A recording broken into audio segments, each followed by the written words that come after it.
Okay, we're going to call the City Council October 15th meeting to order. Madam Clerk, pledge, please.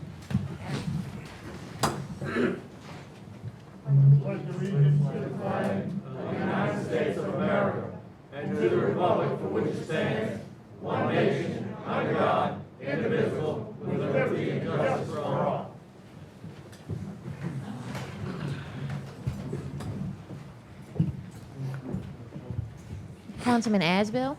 Present. Councilman Buddy. Present. Councilman Chatelain. Present.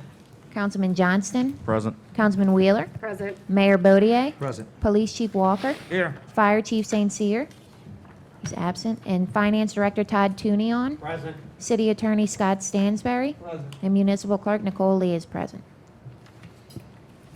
Fire Chief St. Cyr should be here shortly. He is coaching his children at the playground. I think it's flag football night. So he did let me know that he'll be on the way. Let me speak into this thing. Yeah, I missed there last day. So much. I just want to talk about a few things that we've worked on over the past month. We submitted EDA Public Works grants for Lift Station 6 upgrade. It's a big part of what we plan on doing in this first administration, and that is putting the Wilson Street line in, upgrading Lift Station 6, and then putting an independent line from Lift Station 6 to the plant. And in being able to do so, we'll actually cut half the city off to moving its sewer. So what we'll do is, so everything we have now goes through one lift station. It's Lift Station 8. So if we can divide the two lift stations between Lift Station 6 and Lift Station 8, we cut the flow from Lift Station 8 to half, and it's a better process for us. It's easier on our plant, and it's easier on all our infrastructure. And to mention the fact that if Lift Station 8 goes down, no one's toilets will work. At least only if Lift Station 6 goes down, we cut them in half. Only half of people's toilets will work. And the goal is to get everybody's toilets working right and to get stress off the system. It's an old antiquated system, so as we're getting stress off the system, we're trying to make things better. We've been working with the Regional Planning Commission and a watershed initiative on more money, on more financing, and trying to get more grant money for the city. We also, I don't know if you guys have seen it, but JW Colonial and my staff have released a commercial promoting Harahan. I think we're working on a lengthier one now, but it's one of the first commercials that I can remember, other than the Vinnie Mosca campaign commercial. But it's pretty good, and it sheds a great light on our city. We work very close with our Senator Kirk Talbot and our State Representative John Ilg. We're very close, and we have a lot of a voice in Baton Rouge, and we're working on big capital outlay projects for 2021. We also got to work this week with one of the representatives from the D-Day Museum and thank them for having us. I don't know if a lot of people know here, but we have Zerang Park, and it was actually a park that honored 2 World War II military vets. And we want to have that park rededicated. We're thinking about putting a water feature in it, a bench, but we want the park to tell a story because it has a story to tell. And we're working with some of the families here. Actually, Miss Paulette Zerang is still alive. Her husband, Charlie, it was his uncles that actually fought in World War II and gave the ultimate sacrifice there. We're also working with the Pontchartrain Conservatory and the University of Georgia in a plastic waste audit program and part of the Mississippi River Batcher Survey. We're working on 2 things on a river batcher right now. We saw some stuff that was being done out in Metairie, so I reached out to one of the councilmen in Jefferson Parish, and they have a wildlife refuge that they're doing in Bucktown. And I think that we have a great spot behind a levee that will be a good place for a wildlife refuge, and then we can have people that come from the levee, go visit it, and just keep people home. That's the goal. Just so everyone knows, during COVID, we worked very hard to keep businesses in business, and we went out and we handed press packets to every business. We helped businesses apply for SBA and LED grant funding, and I think that we're one of the very few cities that we didn't lose any business. We actually gained 3, and we were very honored today that one of our newer restaurants, Pedro's, opened today, and so please patronize them. I hear the food is very good, and it's very good for our city to spend our money home. I'm excited about the direction of Harahan, and the truth is I've never been excited as much as I am right now about the direction of Harahan. We're going to have a lot of good things, and small towns can do big things. Thank you. Madam Clerk? Okay, here we go. All right. Before we begin the agenda, I would like to ask for a motion to add new business number 3 to the agenda, high-content ABO application for Dock Quick Stop located at 1727 Hickory Avenue for, I'm going to try to say this, Suresh Dankula. Public hearing is now open. Okay, no one coming to speak forth. Public hearing is now closed. Move to amend the agenda to add new business number 3, ABO for Dock Okay, we have a Quick motion Stop. on the floor by Councilman Asbill to add ABO number 3 to the agenda. Can I get a second? Second by Councilman Chatterley. All in favor? Yay. Yay. 5 yeas, 0 nays. It is added to the agenda. I would like to also ask for another motion to add new business number 4 to the agenda, high-content ABO application for a Dock Quick Stop located at 1727 Hickory Avenue for Sharish Yalagada. Can I get a motion? So moved. Motion by Councilman Asbill, second by Councilman Buddy. All in favor? Yay. Yay. 5 yeas, 0 nays. Forgot to open that for public hearing. Anyone come speak on it? All right, no one wants to speak on it. Public hearing is now closed. 5 yeas, 0 nays.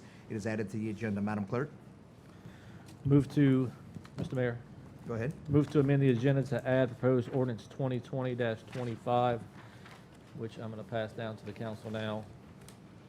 An ordinance implementing a hiring freeze for Harahan Police Department for the City of Harahan in accordance with Louisiana Revised Statute 33:423.2 to first readings. I'll let everyone review the motion. When y'all speak, can you please take the mask off? No, I'm sorry. Yes, ma'am. Y'all sorry.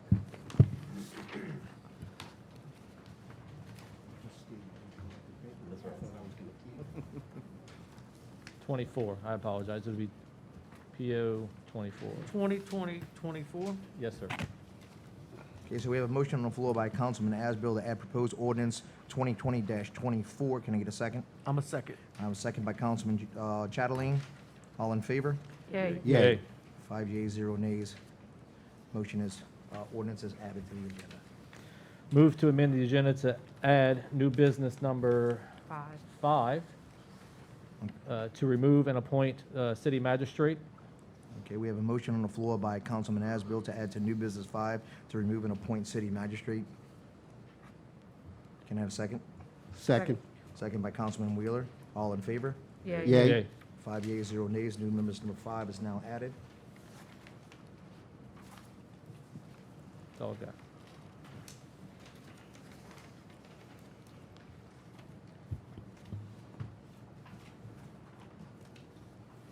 And I'd like to motion that we go into executive session to discuss the state of the litigation matters. You want to add it to executive session, or do you want to move it Well, to the? just that we enter executive session. We have a motion on the floor by Councilman Buddy that we enter an executive session at the end of the meeting, correct? Is that fine with you? Yes, sir. Yeah. What's it Can I for? get a second? What for? What case is it for? Which Which Which case is it for? I want to review them all. All the cases at the bottom of the Yes. agenda? Just get a council update. Who seconded that? No one second yet? I'll second. Waiting for a second. Second by Johnson. Councilman Johnston. All in favor? Yay. Yay. 5 yeas, 0 nays. We'll go into executive session.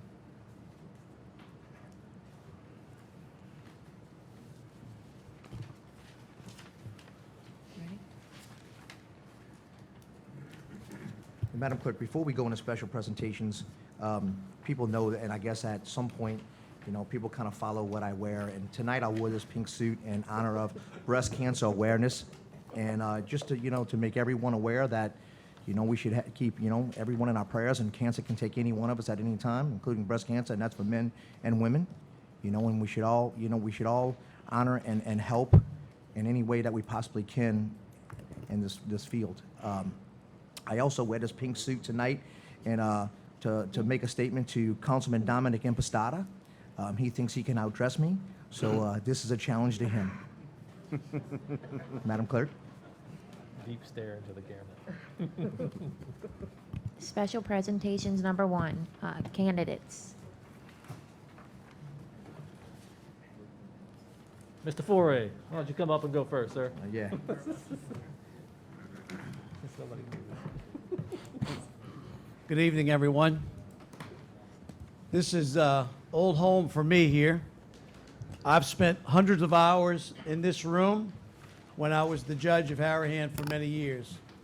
Mayor Mosca was kind enough to appoint me as magistrate judge, and I would sit right up there where you folks are, and we would hear many different types of cases. And I'm very appreciative to Mayor Mosca, who last week was a little ill. He's doing better now, but I don't think everybody knows that he was ill last week. But if you could pray for Mayor Mosca, he's doing better, but he's still not 100%. But anyway, I wanted to let everyone know that you have a Harahan resident who's running for judge. I lived in Harahan for 65 of my 67 years. I'm running for the 24th JDC, Division H. That court is in Gretna. It is a district court, meaning we run from districts. It is essentially the whole East Bank of Jefferson Parish. There's a small section around the airport in South Kenner that is not included, but I tell everyone the whole East Bank of Jefferson Parish. That court hears cases throughout Jefferson Parish. So even though we run for a district, we hear cases throughout the parish. There are 2 open seats on November 3rd, 19 days from today. Pat Rooney and Chris Cox are running against each other for Division B. Chick Foray is running against Jerry Smith for Division H. I tell everyone along the campaign trail that that court hears the most serious factual issues in Jefferson Parish. What do you mean by that, Chick? What I mean by that is hopefully I will be elected, and that court hears civil cases, meaning automobile accidents, class actions, mass torts, successions, child custody, divorces, every issue that involves money, every serious issue involving money is heard in that court. Equally as important, it hears every serious criminal case. That is, every felony goes to the 24th JDC. Armed robbery, murder, rape, burglary, every one of those cases that are felonies goes to Gretna. Well, Chick, what makes you qualified to be a judge? I've been practicing law for 43 years. I've never had a complaint with the Bar Association in 43 years of practicing law. There's a rating service, and I wish all of you would go and Google at some point martindale.com. It used to be Martindale Hubble. And what it does is it sends out requests for information to various lawyers, and anonymously those lawyers and judges rate lawyers, practicing lawyers. I have the highest rating that you can get. It's AV preeminent. Check out my rating, check out others' ratings, and you will see it's a very difficult rating to get, and it's totally anonymous. There's no politics, there's no lobbying. It is your peers who rate you. I am so proud that I have 525 lawyers, 525 lawyers who have endorsed me. That includes civil lawyers, domestic lawyers, criminal lawyers. I have the DA of Jefferson Parish, Paul Koenig, who has endorsed me. I have the chief public defender of Jefferson Parish, Richie Thompson, who has endorsed me. So in the criminal arena, I have the guy who puts people in jail, and I have the guy who's responsible for representing the poorest defendants who try to keep people out of jail. They both are endorsing me. And what does that mean? That means that my peers, 525 lawyers, have respect for me and my abilities, the fact that I have handled serious cases in 43 years, and they have endorsed me. I have the endorsement of the mayor of the city of Harahan, my hometown. I have the endorsement of the chief of police of my hometown. I have the endorsement of the entire city council of Harahan, my hometown. I'm so proud of that. I have the endorsement of the Kenner mayor, the Kenner chief, most of the Kenner council. I have the endorsement of, is he better dressed or is he not? Councilman Dominic Impostata. He's got a challenge on his hands. While now. I'm in Harahan, I think you're the better dressed. Yes, sir. I have the Good endorsement of Councilman Dominic Impostata, Jennifer Van Rankin, Scott Walker, Ricky Templett. I have the endorsement of Big John Ilg, Debbie Villio. I have every political endorsement that is chosen to endorse in my race has endorsed me. So I humbly come to my hometown. I was at the Republican Women's Luncheon today, and I would like to mention that I am the official Republican candidate for Division H. And Senator Cassidy was there. And he said, My reelection, meaning Senator Cassidy's reelection, starts in Jefferson Parish. He says he has to win Jefferson Parish to get reelected. I will only run one time in my life because I'm age limited out, because I'm 67 years old. I can only run once. I can serve my whole 6 years. What that means is that when I rule from the bench, I'm not going to take into consideration getting reelected, because I can't get reelected. But as Senator Cassidy asked for the Republican women today of Jefferson Parish to lead the charge for his reelection, I asked my hometown of Harahan to lead the charge for my election, the one and only time I'll ever be able to run. And I promise you one thing, I'll treat everyone with respect. I don't care if you live on North Line or you're from Shrewsbury. You're going to be treated with total respect in my court. And I promise you one thing, I'll make Harahan proud. Thank you. Thank you very much. Thank you. Thank you.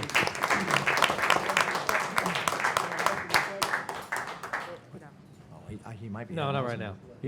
He's at now. Constable Earl? Yeah, he might be.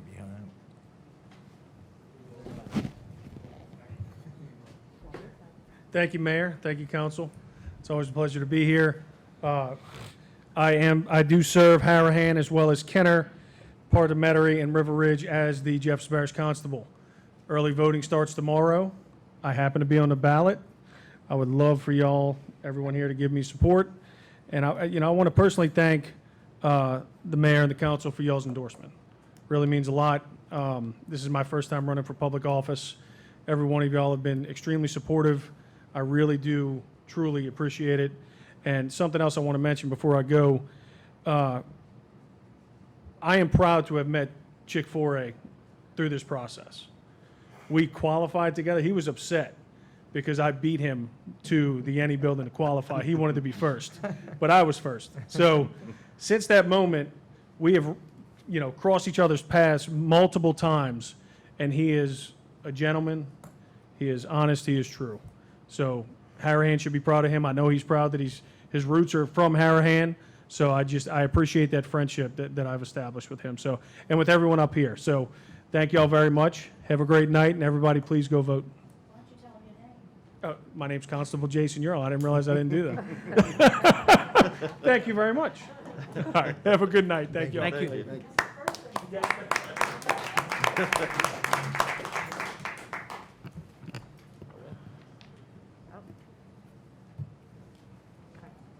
All right, that's it. All right, go. Madam Clerk. Okay, special presentations number 2, Chief Walker, current state of the Harahan Police Department.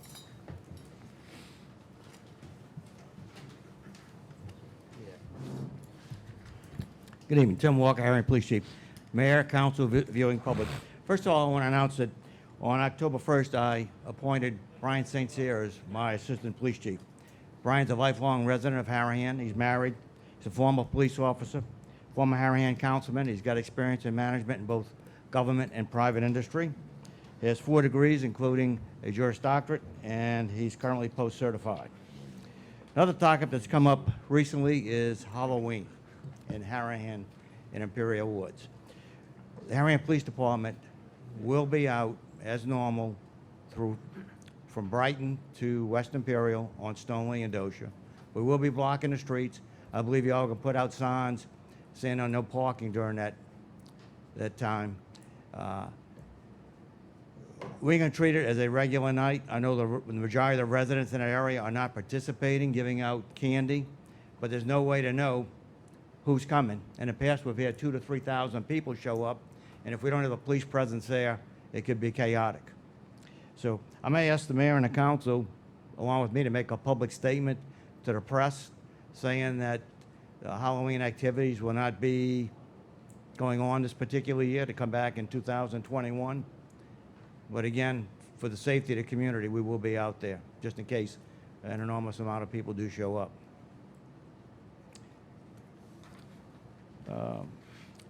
Also, on the 24th of October, Saturday a week, from 10 to 2, there's another DEA drug take-back. We have a spot in Harahan Police Department, and again at Walgreens, the former Rite Aid at 8225 Jefferson Highway. We'll be there from 10 to 2 collecting the unwanted medications. As I said at the last meeting, the Harahan Christmas Parade will be canceled this year. Look forward to it again in 2021.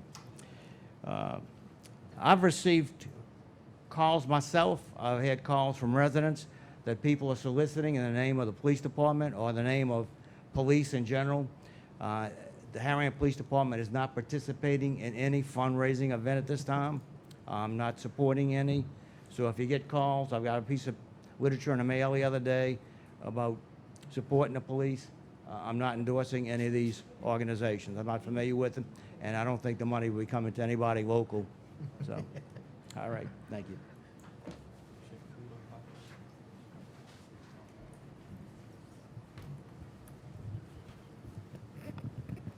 Approval of minutes.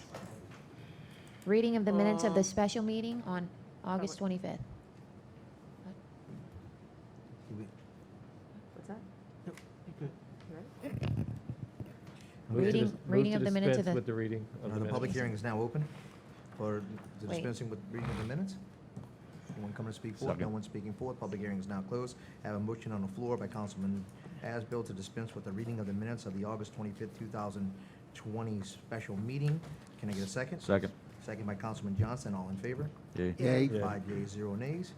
Did you say yea? 5 yeas, 0 nays? Okay. Approval of Reading the of the minutes of the special meeting on August 25th. Okay, can I get approval of the minutes on the special meeting of August, I'm sorry? I have motion to approve.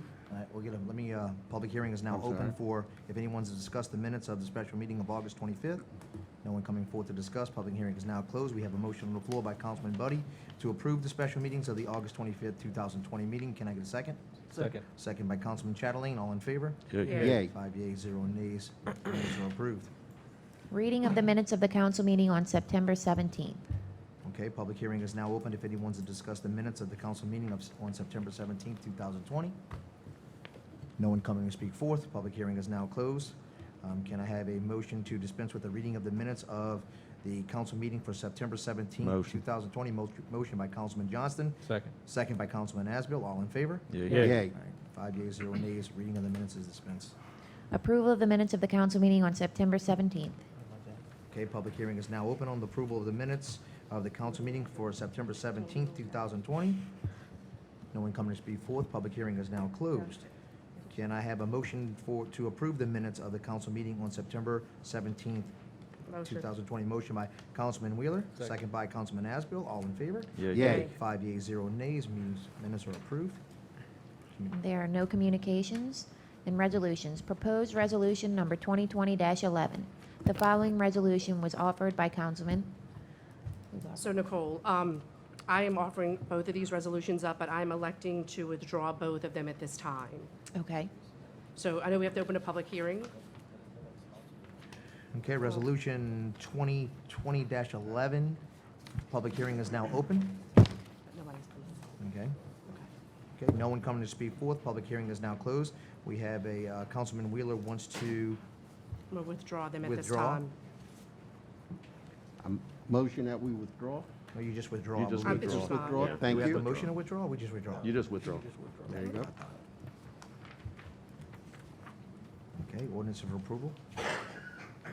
They got to do the 2020-12, the other And one. proposed resolution number 2020-12. The following resolution was offered by Councilman Wheeler. Okay, public hearing is now open if anyone's to discuss proposed resolution 2020-12. No one coming to speak forth. Public hearing is now closed. Councilman Wheeler would like to withdraw. And just before we move on, I just want to let the public know the reason why I'm withdrawing this. So after further discussion, there needs to be some language changed in both of these resolutions. We're seeking some information from the legislative auditors, also the Attorney General's office. And we didn't want to change so much of the body of this resolution that it would change what was originally advertised. So that is the reason why we're withdrawing it, but it'll most likely be brought up next month. Ordinances for approval. Proposed ordinance number 2020-16. The following ordinance was proposed by Councilman Chatelain and seconded by Councilman Asbill.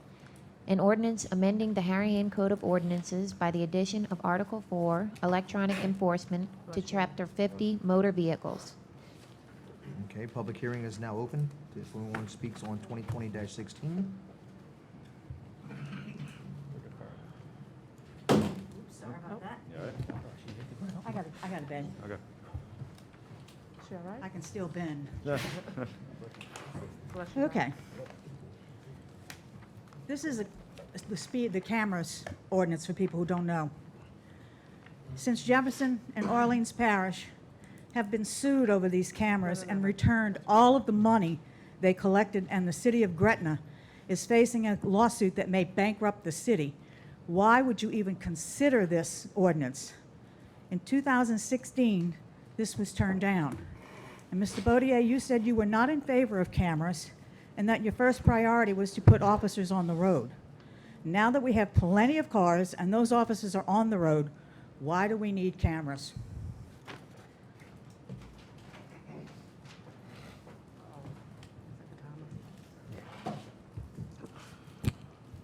Al Morella, 4260 East Loyola Drive, 5th District, Kenner, 4th District, unincorporated Jefferson.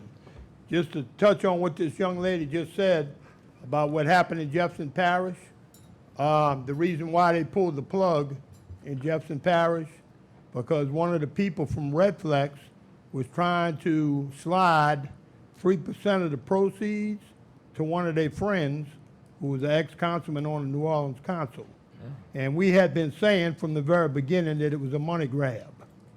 And that's why the plug was pulled in Jefferson Parish. And I can tell you, when they tried to bring him to Kenner, I caught one of our councilmen in just outright lies, called him out for it. And then they abandoned that idea real quick in Kenner. But then when I found out they was trying to come back here to Harahan, I had called Peter Dale, who was your police chief at the time, and told them what happened in Kenner. And Peter Dale told them to take a hike.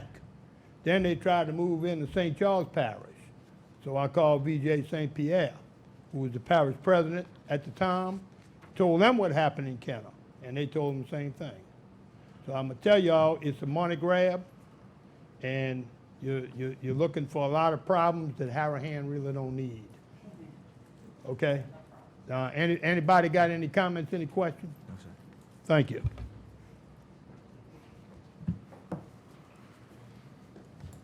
Okay. Move to defer until the November meeting. Okay, we have a motion on the floor by Councilman Asbill to defer 2020-16 to November. Can I get a second? Hold on. Oh, I'm sorry, second. I am a representative of the company. You need to come up to the Yep, come on. microphone. I want to see if I could respond. Sure.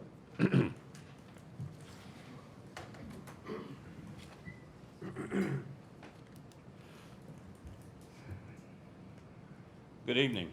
My name is Mark Hutchinson, and I'm the owner of Blue Line Solutions, which is the company that's talked with the council about this contract and this program. I'm very Excuse me. familiar with Redflex. Excuse and me, Mr. Red- Hutchinson, I'm going to interrupt you for 1 second. I just want to let the public know that the council, or the mayor and the council are considering several vendors for this and have not selected Blue Line Solutions. Right. Okay. Yes. Thank you for clarifying that. Yes, sir. The reason I wanted to come up here and say something is Redflex has seen its share of troubles throughout not just Louisiana, but other states for the type activities that's been mentioned here. My company, Blue Line Solutions, is a company that was based and founded on the principles of reducing the number of people that die on our highways. I'm a former police officer of 16 years from the state of Tennessee.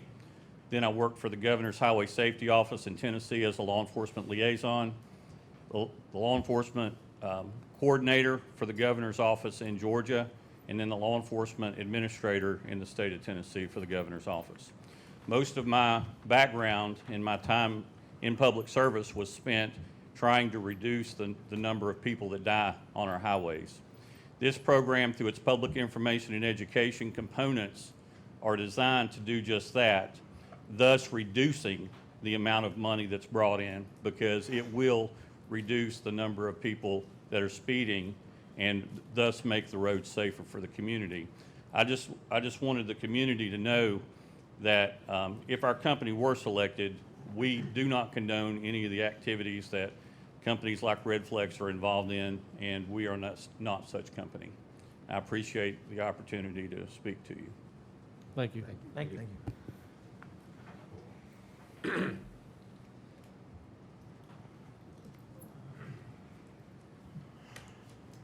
Eddie Gregory, 366 East Avenue.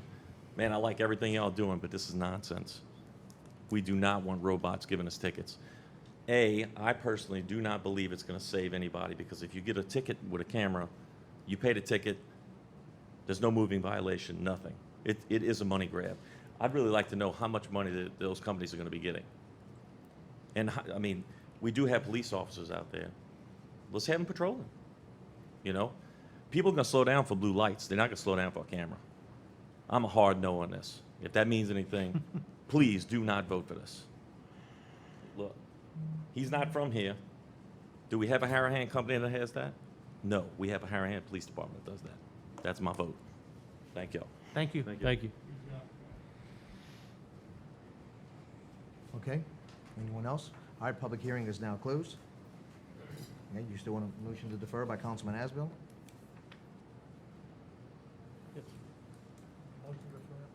Yeah, I'm motion to And- defer. and- All right, we have a second by Councilman Bodie, all in favor? Yay. You deferring? Nay. Yay. Yeah. 5 yeas, 0 nays, motion is deferred. I said nay. Oh, sorry. 4 yeas, 4 yeas, 4 yeas, 1 nay. really, okay. I couldn't understand. what you I'm were saying. sorry. Ms. McGee, I need to take my mask down, right? We can't hear what I'm you're saying. sorry. Wheeler. Can we still discuss it? All right. It's been deferred, dude. Proposed ordinance number 2020-17. The following ordinance was proposed by Councilman Johnston and seconded by Councilman Asbill. An ordinance amending the Harahan Code of Ordinances by the addition of Article 5, golf carts, to Chapter 50, motor vehicles and traffic. Okay, public hearing is now open. This is why I sit close to the podium. Judy Johnson, I think y'all know where I live. At the September meeting, y'all took this up. In the minutes, there are 10 corrections were made to this ordinance, including changing tail lamps to brake lights. Does this mean there would be no tail lights unless the brakes were pushed? Shouldn't the carts have both, especially if they will be driven at night? Could you tell me how much the placard the city is going to furnish will cost to make? And that cost should be added to the fee, which I still think should be over $100, not $75. You can afford a golf cart, you can afford a fee. Okay, I mean, basically, I think they should be banned at night because they're too hard to see at night, especially if they don't have any tail lamps. No, the tail lamps were in there, I'm sorry, the tail lamps were in there twice, back to back, so they took one of the tail lamps out and put brake And lights. So put there's brake lights, so tail they will lamp. have tail lamps, Yes, thank ma'am. God. Front lights too? Yes, ma'am. Yes. Okay. Really? You do. No, you gotta get You up. gotta get up. Listen, you want to ask the question?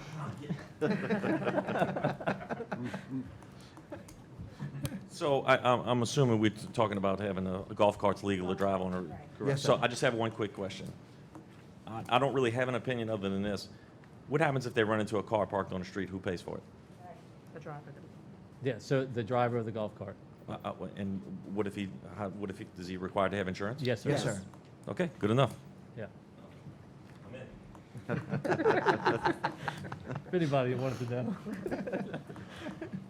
He's our Almarella, just so you know.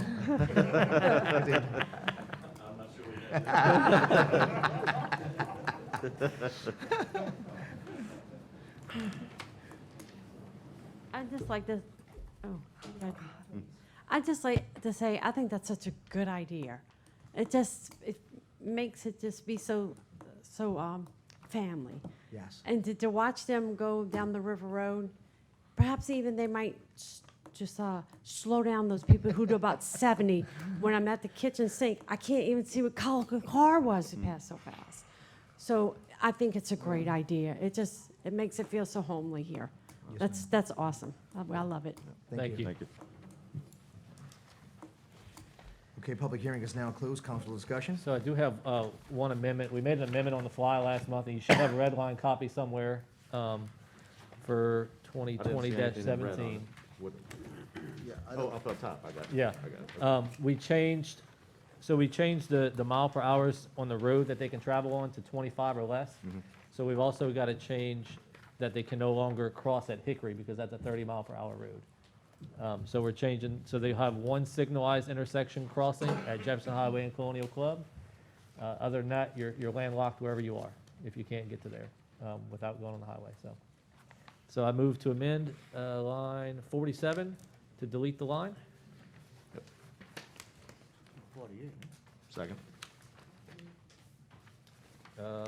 Is it? On the new one, it's, let's see, on the new one, it's 47, but let me. 47, right. On the old one, it's 48.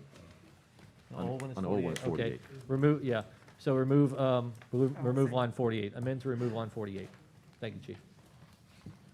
Second.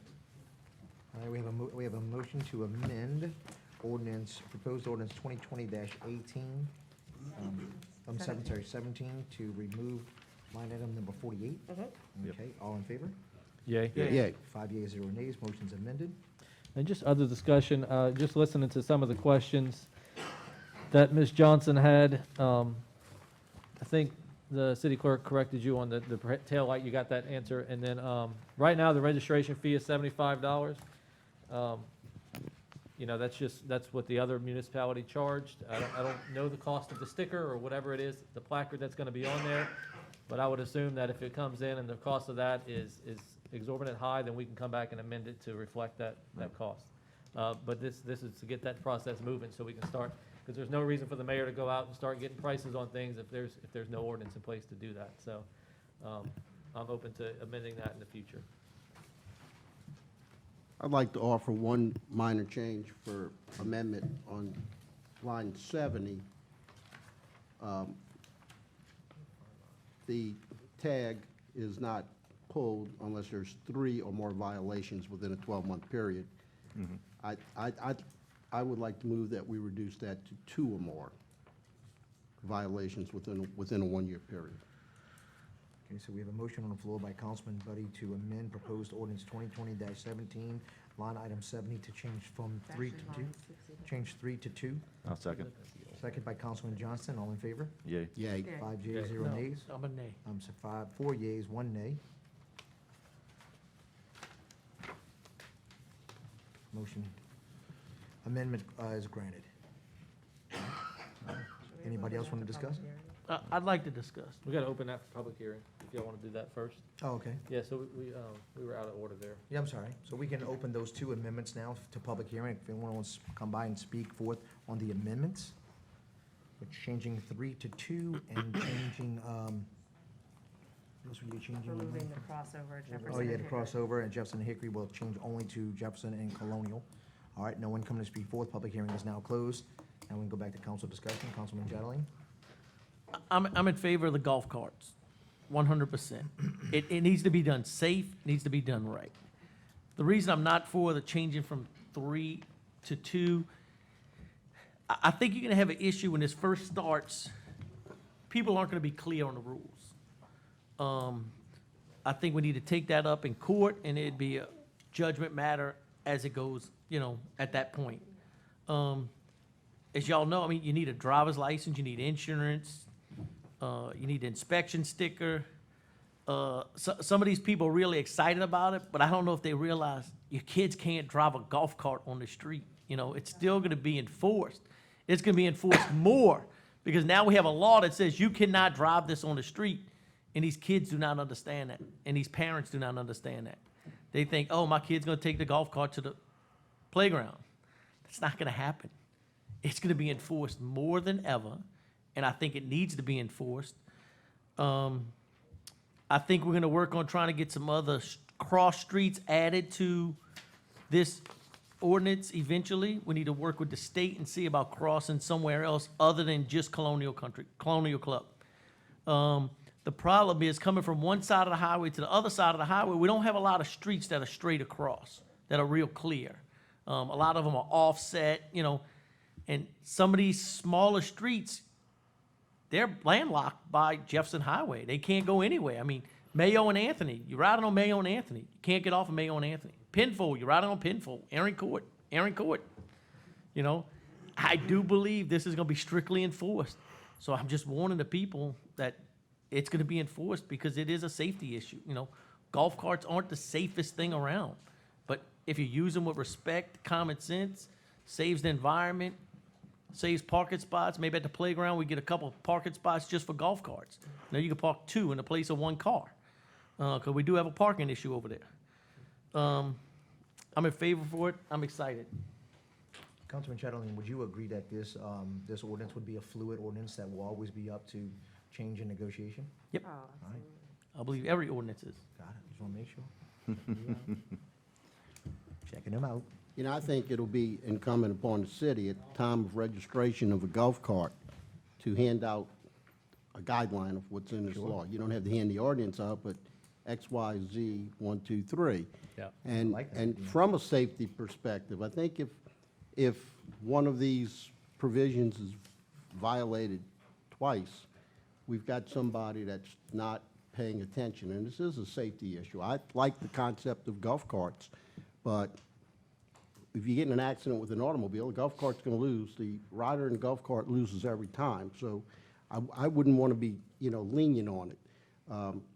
But that's just where I'm coming from. It's nothing to take a sword on either way, from my perspective. I've offered it up the amendment, and I think we should vote on it and then just get this thing in place so residents can enjoy riding golf carts. That's it. Agree. A motion to approve this ordinance. All right, so I think we got to go back to the amendments now that we've, We had to revote on yeah, it. I think so. I think we should, just to be safe. Okay. So I move to make the amendment I made. Yeah. Line 70, Line 48, line take it off. 48, deleting line 48. I seconded that. And second by Councilman Johnston, so we're deleting line, so we. 48. We're gonna come back to these, it's gonna get a little, all right, so, all in favor? Yay. Yay. 5 yeas, 0 nays, line 48 is deleted. All right, now we're gonna come to line Mr. Tom. 70, which we're gonna change one citation, 3 From to 3 2, to 2. 3 to 2. right? And we had, can we just reiterate what we had? We had 4 yeas and 1 One nay. nay, and that nay was Councilman Chatelain. Correct. Yes. 4 yeas, 1 nay, Councilman Chatelain. Now a motion to approve as amended. That's its entire. So we that's open read. up the public All hearing? right, so now we have the ordinance to open up for public hearing as amended. Anyone would like to come speak forth on 2020-17 as amended? No one coming forth to speak. Public hearing is now closed. Can I have a motion to approve? Motion. Motion by Councilman Johnson, second by Councilman Asbill. All in favor? Yay. Yay. Yay. 5 yeas, 0 nays. Golf carts are approved. Mayor, I'm going to ask you a question. Oh, Jesus. How long is it going to take you to have all this in place? I mean, it'd be nice to have it done by the end of the year. You know, That's that'd reasonable. be a shot. So we're gonna, this will work, we'll design a placard, let's talk the rules. I like Councilman Buddy's idea of putting a guidebook when you come to get your placard, and we'll even make it to where, I mean, I don't know how many locations we're gonna make available to get your placard and your sticker for your dash, but maybe even when they get it, they actually sign a statement saying that they've received that rule book. And so you have it on file, so that person will have to be responsible. I mean, you know, we just have to figure out who wants to do it and how that works. All right? Thank you. Yes, sir, thank you. Proposed ordinance number 2020-18. The following ordinance was proposed by Councilman Asbill and seconded by Councilman Chatelain. An ordinance amending the City of Harahan Code of Ordinances by the addition of sections 86-64.1 and 86-64.2 to Chapter 86 subdivisions to adopt and set impact fees for developments within the City of Harahan to provide for improvement of public capital facilities required to serve the development. Okay, anyone going to speak on ordinance 2020-18? Public hearing is now open.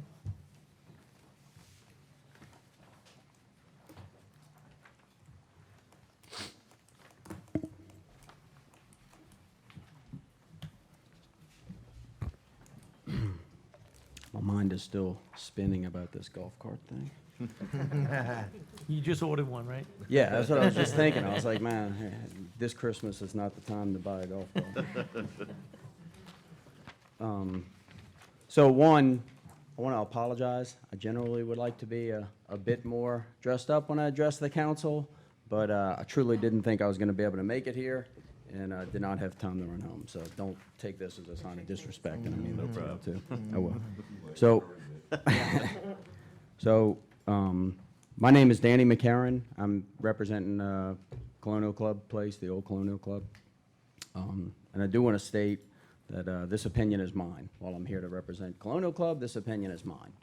I think I'm starting to learn that if I don't state my opinion, someone is going to state my opinion for me. So this opinion is mine. Look, when I first heard of this impact fee, I will tell you, I probably did initially take offense to it because I think it's pretty clear it's directed at Colonial Place.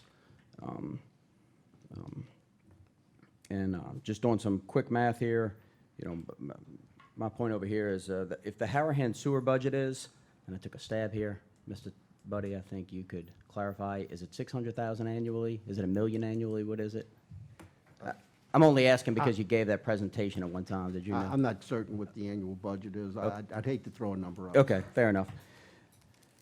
Whatever it is, let's call it 600. When Colonial has a full development, as is planned, the residential, the commercial, the max increase of that impact in terms of sewer is on the low end, 2.47%, and you could, maybe you could do some fuzzy math and work it up to 4%, but you're not going to get over that. And I will allow you to mentally think through that, that math there, 4% times, I'm going to use 600,000, it might be $1 million, but you're not going to get to anywhere near what this impact fee is going to take up. That number is going to be, I'm going to throw a range here of 30,000, 50,000, where these impact fees will hit that property with approximately $750,000 to $1.4 million. And I want to take this opportunity, and because I think this is the appropriate time to address it, is Harahan did not just start having sewer problems, and I think anybody that's from here can testify to that. I've personally, much to some people's surprise in Harahan apparently, I've personally lived on Rayvan, I've lived on Tyler Street, I've lived on Ferrara Drive, and I have family throughout this city. I can tell you that on Ferrara Drive, the entire time I've been there or was there, many times we've had to address with emergency situations over there. I can tell you that on, from those sames on, I guess it's lift station 5 that it's the one that's closest to, throughout my life. I mean, I can remember waiting on the corner for the bus and there being an emergency generator, and to give my age too much, that was a while back. And I've celebrated Christmas for, I'm going to say the last 10 years at a relative's house on Wilson Street, and I can't remember a Christmas celebration that we weren't taking jabs at the hole in that backyard. And I want to be on the record as saying, as of yet, not one drop of water has flushed out of Colonial Place. So those things that I've just described exist, and nothing has begun there. And I also want to state for the record, furthermore, Colonial Place developers, along with the Blake developers, have spent over $500,000 of our own money building a lift station and a sewer line direct of our money. And I don't think everybody realizes that. I want to state that. So recap some of that stuff. We're talking a 2.4 to 4% increase of capacity, I guess. Am I stating that I think 30,000 to 50,000 is reasonable? No. Do I think that stating $750,000 to 1.4 is reasonable? No. I don't know where it ends, but I know that neither of those seem too right with me. But with all that said, I do want to be on the record as saying I don't condemn this fee. I do not condemn it. I'd say I support it. I see it as a way forward for a growing community to help kickstart fixing our overdue infrastructure problems. And I think if I was sitting in y'all's seat, I can't say I would be thinking differently. I'd probably do the same thing. I still think at some point, a smaller increase to our ongoing tax bill around here needs to be considered to keep up. But I do like the solution here that this won't have an immediate financial impact on, like I said, some of my family that's on fixed income, or you know, essentially you're moving in, that's who's going to pay for it. So I'll reiterate that if this is what finally allows us to move forward at Colonial Place in an efficient manner, build roads, start selling lots, invite new homes to Harahan to shop, attend schools, churches, all the things that you see on that commercial that we've just recently funded, then I'm, like I said, I support this. You won't find an argument from me. Just thank y'all. And I'm happy to take any questions if y'all have. Thank you. You got any Thank you. questions, any comments? All right, anybody else coming to speak forth? Okay, public hearing is now closed. Council discussion? Councilman Asbill, you want to go first? You want to do amendments? There's a few amendments. I'm sorry, what was that? I'm sorry. There's a few amendments. Do y'all want to do those? Y'all want to discuss? Let's go through. Let's do Can we the take all the amendments first, amendments and in then we can global and discuss. not one at a time? I'm comfortable Amendments doing first, that. and then we'll discuss, yeah. All right, let's go. Yeah, so you've got just a quick explanation of the minutes. You've got a red line version in front of you. There's only a couple on the red line, but then the table has a few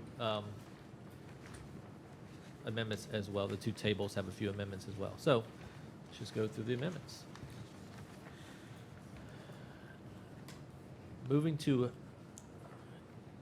change, moving to amend section 86-64.1, section D, to add subsections little I and little double I. The first paragraph there is going to be little I. Second paragraph, double I reads, if an inspection was not conducted by a city inspector before demolition and or renovations began, an assumption shall be made that the structure had 15 pre-existing fixture units and shall pay the calculated impact fee for any additional fixture units installed. So that is saying if you bought a lot that was torn down 8 years ago and we didn't get a chance to inspect it to see how many units were there to credit you for, you're getting credited for basically a 2-bedroom, 1.5 bath home. And that's in Harahan, 70 years ago, 60 years ago, that's what they were building. 2-bedroom, 1.5 bath homes with a kitchen sink. So that is that amendment.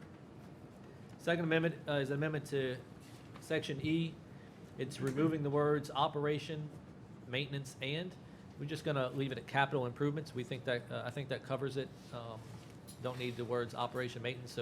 So any of the fees collected from this ordinance will go straight into the capital improvement for the sewage facilities only, because that's what they're being collected for. And then section 86-64.2, paragraph B, same thing, removing the maintenance, and it's just capital improvement of streets. That's for the traffic impact fee. Those fees are collected for the capital improvement of the streets. What line was that one? That's on the red line, it's line 57 and 58. What was the one that right before that? 47 and 48. Okay.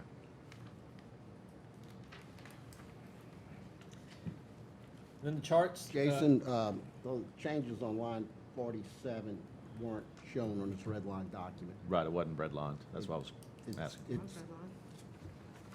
It's still reading operations, comma, maintenance, Okay. and capital. You might have two red line copies. You might have a separate one that, Oh, there you go. Ew. that we might have duplicated it, my bad. I don't have a red line, My period. bad. There you go, thank you. Yeah. And then the worksheets, Mr. Buddy had some questions about some of the calculation of the worksheets, so we went through and changed some of those. Nothing real dramatic. The only change on the wastewater worksheet was assigning a value to a commercial washing machine. so that they didn't have to calculate it. We just doubled the residential washing machine calculation. And then adding the, we phase out a little bit more over the next 2 years. So we stopped, the previous table stopped at 2022. We phased it out to 2024. And then on the traffic impact fee, some of those were illogical in our minds. So we kind of consolidated and changed some things around. If you have questions specifically, I'll answer them, but just know that the traffic fee schedule changed considerably. If you should have the old copy as well, if you want to compare them. And with that, I'll offer those amendments as Okay.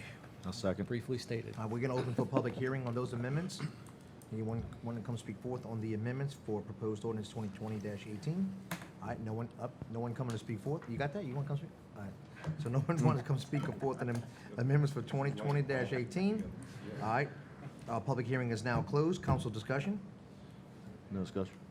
All right. Do I have a motion to approve proposed? No discussion on the amendments? Okay. No?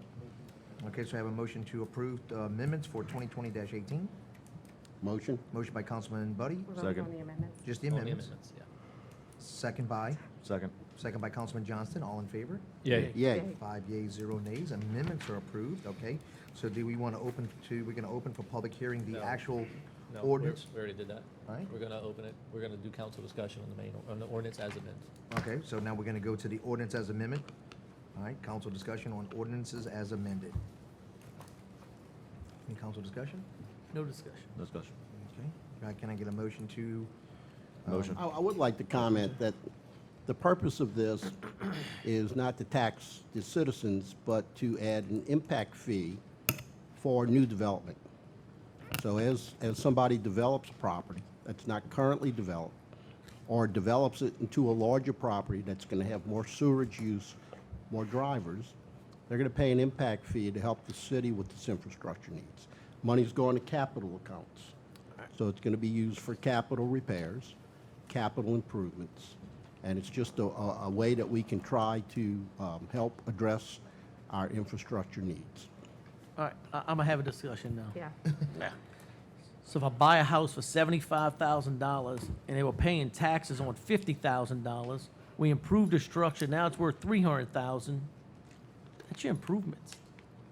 You're paying taxes on $300,000, you collected taxes on $300,000, instead of collecting taxes on $54,000. I'm really mixed on this. But in order to bring that house online, you've got to have some kind of improvement to your infrastructure. Otherwise, we can't take that house online. So I'm gonna sit right here, and we can thank Danny for getting up speaking. I'm gonna take his knowledge, and I want what's best for Harahan. He convinced me that's best for Harahan. I got a hard time sucking it up, but it sounds like that's what's best for Harahan. I agree. Thank you. Okay, so these are my concerns. So if I bring my plans and specs to the city, and I have 5 bathrooms, and I have a utility sink, and I have this, and I have this, this, and this, they calculate the fees at that time. Like a friend of mine just built a house, and I think the permitting fees were like $6,500. And I get this phone call, and I said, oh dear Lord, something has to be wrong. And I called, and I didn't at the time know all the extensions of the utility, and it's so much of this. So in my mind, I'm thinking, are we double charging people? Because there's the fees that are paid initially when you get your permit and you submit your plans to the city, whether it's X amount of dollars, Y amount of dollars, but then here comes additional fees. Well, I don't want to have somebody say, you know what, I'm not going to go build in Harahan because it's going to cost me $15,000 in fees before I draw the first pilot. So I'm very confused about this too. The way I'm interpreting this, I think, is we're double charging people. Just to clarify, Section 3 of the ordinance repeals the tie-in fee, the current tie-in fee schedule. So there is a current tie-in fee schedule. It's a little outdated. So this ordinance does repeal that and only charges them according to the new table.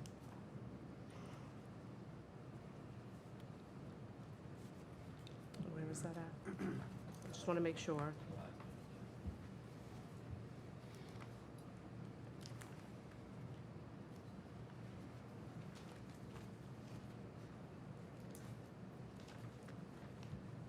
So the tie-in fees that are being charged now are going to be amended to this new wastewater facility calculation worksheet? I mean, I guess technically yes, but it's to me it's repealing and substituting, because right now we don't know where those tie-in fees are going. They're not going for capital improvements. They're going into the general fund of the budget, I believe. Correct. And so they're not actually being used for capital improvement of the sewer impact. So this is making sure they get to that fund to make sure And the, there- And there's no additional charge to the normal fees that somebody would. I mean, there's your normal permitting fees No, and I stuff like understand that. that. I'm talking about additional, or charging them twice is No, ma'am. kind of, okay.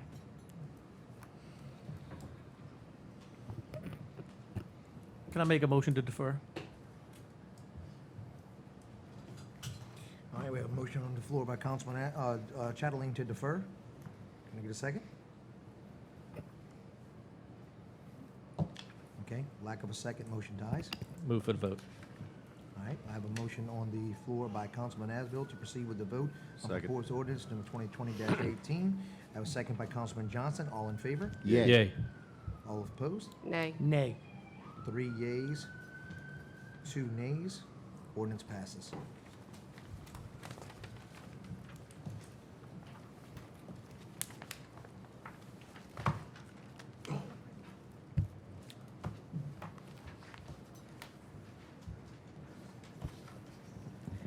Proposed ordinance number 2020-22. The following ordinance was proposed by Councilman Asbill and seconded by Councilman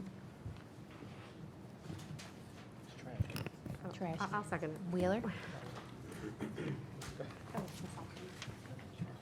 An ordinance amending the City of Harahan Code of Ordinances, Section 78-42, relative to solid waste collection and appropriate times to place and remove containers from the curb, and declaring trash containers left at the curb for prolonged periods of time to be a nuisance. Okay, public hearing is now open. If anyone wants to speak on proposed ordinance 2020-22, Ms. Majin. May Cazenave, Oak Avenue, Harahan, Louisiana. Since the cans can stay out until 8 p.m., which employee will have the privilege of driving the city after 8 p.m. to determine which citizens will be fined and how much will the fine be? Why not just eliminate all this foolishness and determine where you can save money? Can y'all tell me how much it's gonna cost? I'm sorry, I didn't understand your question. Okay. If you're gonna find people, somebody from the city's gonna have to ride around the city every night to see if people left their garbage cans out. And they're gonna be fined. How much are they gonna be fined? And who is gonna have the time to run around the city after the garbage and see if people left their garbage cans out? I'm going to answer your question. I don't know if I'm supposed to or not, but I ride the city more than you could imagine. And I don't think this is going to be for a one-time offender. I think this is going to be for excessive use. And I never realized it till recently. When you drive down Hickory, their garbage cans don't come off the street. I got stopped by the police a while back for crossing the yellow line. It was 2 o'clock in the morning. They pulled me over. Cop says, "You know why I'm stopping you?" I said, "No, I don't know." He says, "You crossed the yellow line." I said, "Did you notice the garbage can that went around?" They're everywhere. So I'll take that at no charge to ride the city and write up the addresses with garbage cans. I'm riding the city anyway. I'll take pictures. I can't answer what the fine's gonna be. That's what I I'm like to send out a nice letter first and say, "Guys, can you please pick up your trash can? It's excessive. It's out 24/7." And I think we address it from there. Yeah, so.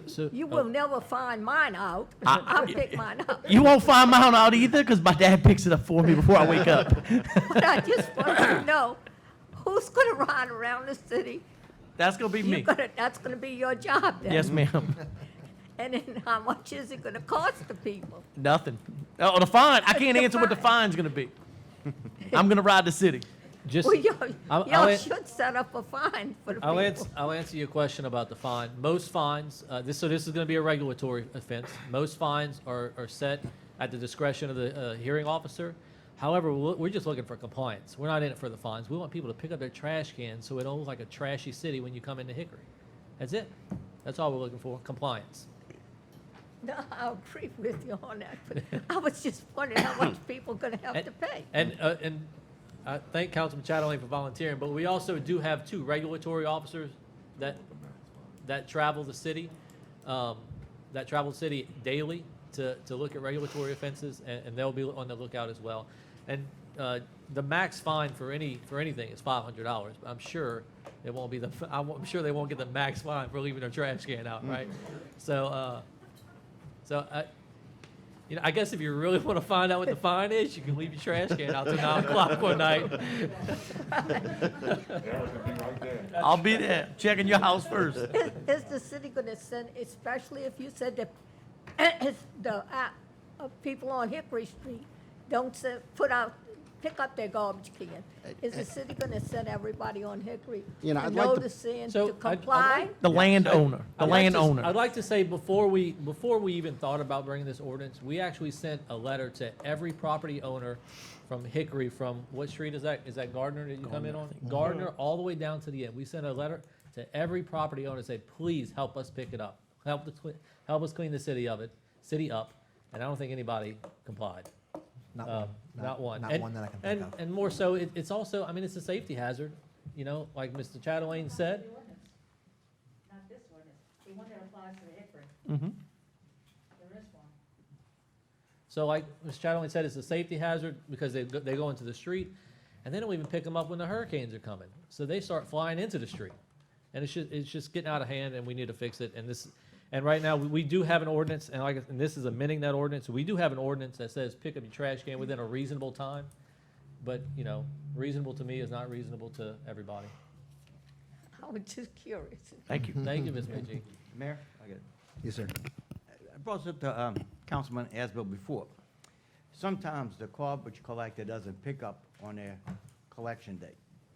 So what happens then, that your garbage can sits out overnight because the garbage company didn't pick up your can? You'd technically be in violation, but The way it reads, Chief, it's got to be picked up by 8 PM on the day of collection. So if your garbage isn't picked up, you don't have to pick your can. I think that's the way it reads. I think what he's saying is if If the garbage- Romelli's delayed late and doesn't pick up your trash till the next day, and you Right. put your can out on the The presumption day that of it will be collection, picked up. I'm gonna interpret it as the day my garbage is collected, not the sometimes the garbage stated collector pickup doesn't date. pick up on the day they're supposed to collect. But I'm gonna use I'm gonna define collection as the day my garbage is collected. It's not collected necessarily on the scheduled day. I And line volunteered 29. to be the official garbage collector inspector. So I'm gonna use a little discretion. Plus, the reality is, this is not a citizen who goes out of town or is visiting somebody, and their garbage can stays out late, is never gonna hear from regulatory. This is gonna be when somebody repeatedly abuses their neighbors and the city. Our regulatory department has become very effective, but I've sat through about 4 to 5 regulatory court hearings, and you never get to regulatory court and a fine if you haven't been talked to, counseled 2 or 3 times. Our regulatory department's not here to punish people. Our regulatory here is to maintain and improve our quality of life. Yes, sir. Okay, Move to proceed with the, we gonna close the didn't even public open, hearing. close the council. Okay. Whatever we did. That's it. So we're going to close public hearing. Okay, you want We already had discussion. to, yep. Wait, Any more discussion? I'm sorry. I'd like to get some clarification, and I'm sorry I didn't have a chance to talk to you earlier, Councilman Asbill, but lines 44, 43 and 44, I'm confused when I read it. So I'd almost like you to please take a look at it and tell me how you interpret it and if you think it's appropriately written or if it needs to be amended.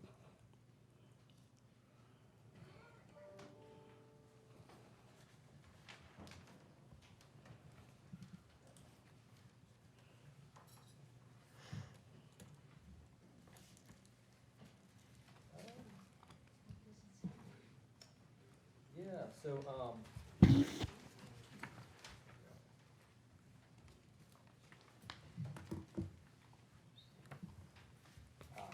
it is.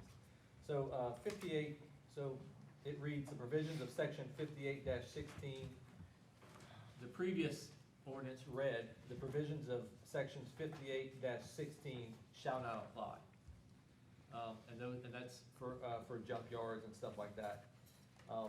So this particular one is adding section 5816D.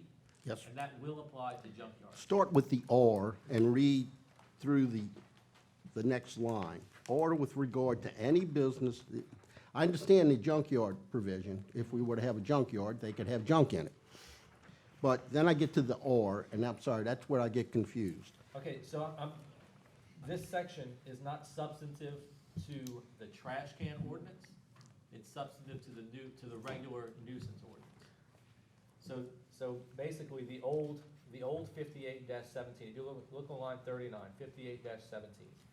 That's the section of the ordinance, code of ordinances that it's amending. The old one said 5816 shall not apply to any of these.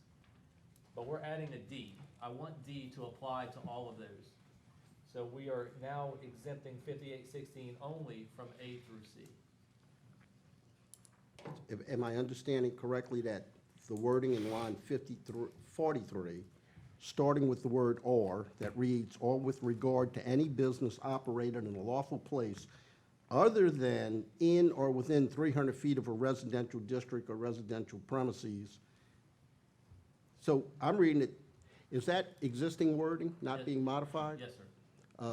Okay, well, The only thing what I'd modified, like to do with you then is, next week possibly, we can sit down and read this and see if it needs clarification, because I can't understand. in the existing. Yes, sir, in that line 43 through 45, but we Yeah, can do so that at a later The only thing in date. this section that we're amending is we're 58 through 16 through A and C. That's what we're changing there. And the rest of it is existing. Then we'll just sit down and look at it later and see if a modification's recommended. Thank sir. you. Any further discussion? All right, so do we have a motion on the floor for a proposed ordinance? Move. So moved by Councilman Asbill. Can I have a second? Second. Second by Councilman Johnson. All in favor? Yay. Yay. Yay. 5 yeas, 0 nays. Ordinance passes.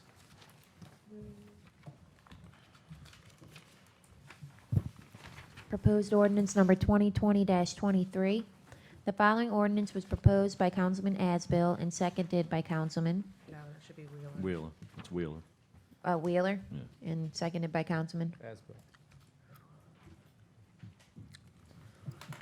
An ordinance to amend ordinance number 1875 to sell property owned by the city of Harahan, providing for the procedure to be utilized pursuant to the provisions of LRS 334712, which provides for the sale, exchange, or lease of property by a municipality.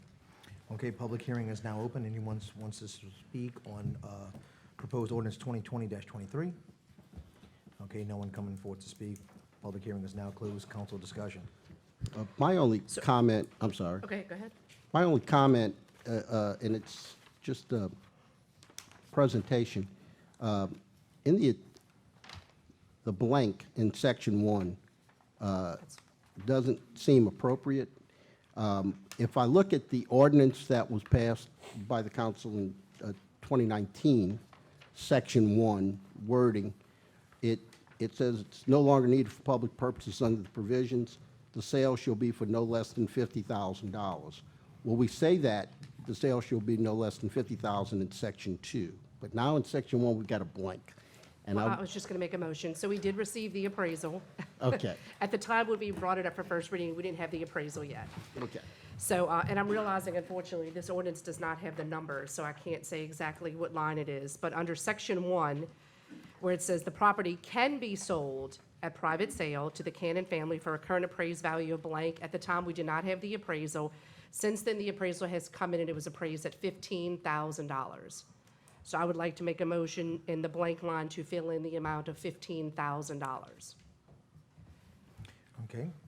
What line is that? And like I said, unfortunately, Oh, okay, but it's in section 1 where it said the current appraised value, it's The blank. last line of paragraph, section 1, with the Yes, blank is. the we're gonna amount put- value should be 15,000.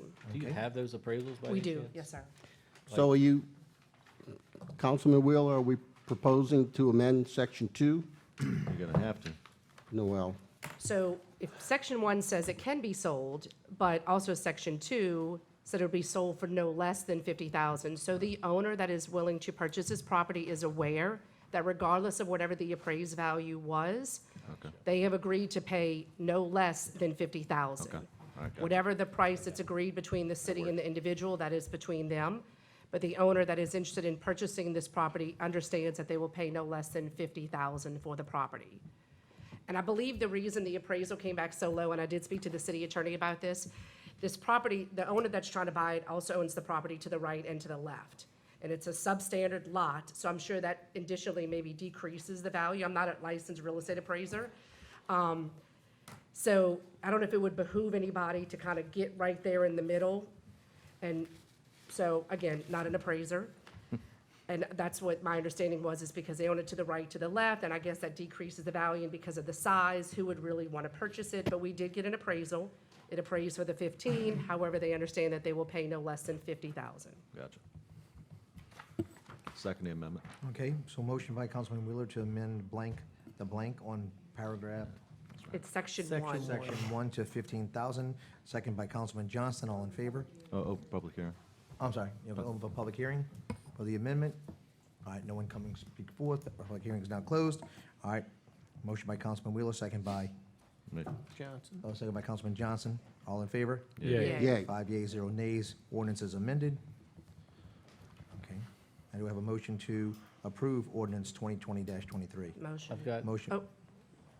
so, the whereas paragraph discusses how Hickory Avenue was never completed, and so the street, because this was an old street, right? It was supposed to be a connection to Dickory. It's actually right, it's a right-of-way. Right, so it's a Yes. right-of-way that was gonna be a connection to Dickory. Correct. But since maybe this was brought up, Dickory's gonna be completed. So is there any consideration that we wanna maybe hold on to this, to continue to hold on to this, to make that outlet to Dickory? And it's just a question, I'm not, where it sits, it would be dangerous to make that. I mean, just kind of like cuts through like an alleyway almost. It's odd, and I don't ever see it could be in a street anyway. It's gonna My- end up my being a deal problem like. It's 7th Ninth Street. Street. 7th Street does not go past Oak, so it's gonna be an Right. open street, one block. okay. Yeah. That's my only. Yeah. It's gonna end up being a problem, just like Ninth Street is, that one little I piece. mean, I'm okay with limiting the Yeah. entrances in the Harahan if that's what we wanna do. Okay, so we have a motion on the floor by Councilman I'll Wheeler. motion. Wheeler. Second by Councilman Asbill, all in favor? Yeah. Yeah. Yay. 5 yeas, 0 nays, ordinance passes.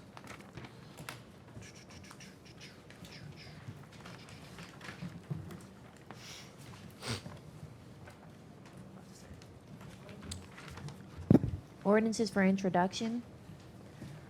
Proposed ordinance number 2020-24. The following ordinance was proposed by Councilman Asbill. An ordinance implementing a hire and freeze for a Harahan Police Department of the City of Harahan in accordance with LSA RS 33:423.2. There's no old business. New business number 1. Todd Tunion, Finance Director, monthly financials with budget to actual comparisons.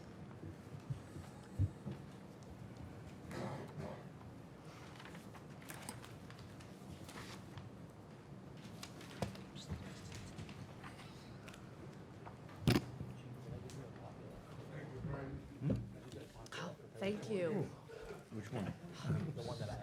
It is, I'm sorry, it's cold. Baby. My teeth chattering. All right. Good evening, council, mayor. Here just to provide an update on the actual to budget amounts through September 30th. We thank the council for approving the amended budget for the 2020 year at the previous council meeting. We continue to see sales tax revenue stabilized for the city. So we received the sales tax remittance yesterday for the previous month, and it was at $190,000, which is generally what we saw for the 12 months last year. So that's an improvement just to see that normalize. We do continue to see video poker money being less than budget, and certainly less than last year due to the COVID impact. We do continue to forecast an increase in net assets in the general fund for the 2020 year. So that's a positive, outlook that we see through the end of this year. And we're getting started working with the city, the mayor, police chief, fire chief, and other department heads on the 2021 budget, so we can have that presented to the council in advance of December 31st. So we're working on that process as well. So with that, I'm happy to answer any questions that the council may have on the amounts for 2020. No question.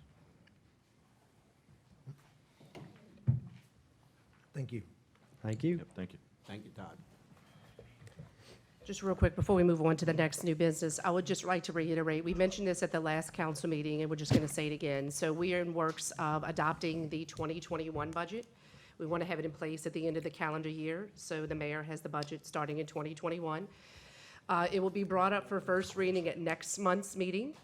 In between the introduction along with the adoption, there will be a scheduled budget hearing specifically about the budget. I believe the date, the meeting's in November, I think it's our December adoption. So I think it's like the beginning of December will be the budget hearing. It has to be at least 10 days prior to adoption. So we will have all of those dates for you at the next council meeting. So again, the November will just be the introduction of the 2021 budget.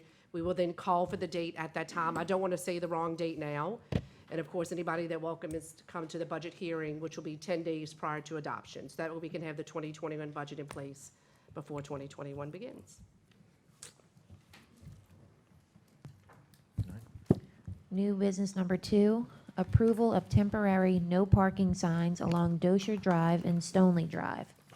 Okay, so we're going to open for public hearing. Anyone wants to speak in for or against putting temporary signs, temporary no parking signs? No one coming to speak. Public hearing is now closed. Council discussion? No discussion. So I brought this, so I brought this after a resident requested it. He said he's requested it for a couple of years now, and I think it's a good idea. Since there are so many, this is for Halloween night, I apologize. Since there are so many people walking the streets of Halloween, let's clear the streets as much as possible, keep the cars off the streets. So the idea here is to put it similar like they do to parades, right? You put up temporary no parking signs, hey, don't park from this time to this time on Halloween. And if we want to set those times, we can here.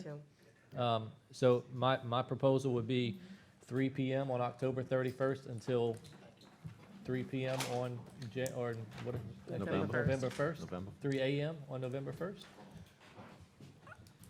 Does that sound good? Sounds I good to think me. you, Or should we go earlier? they're going to be able to drive down, just no parking? No parking. Right. There are some residents that may not be able to park their cars at their house. That's unfortunate.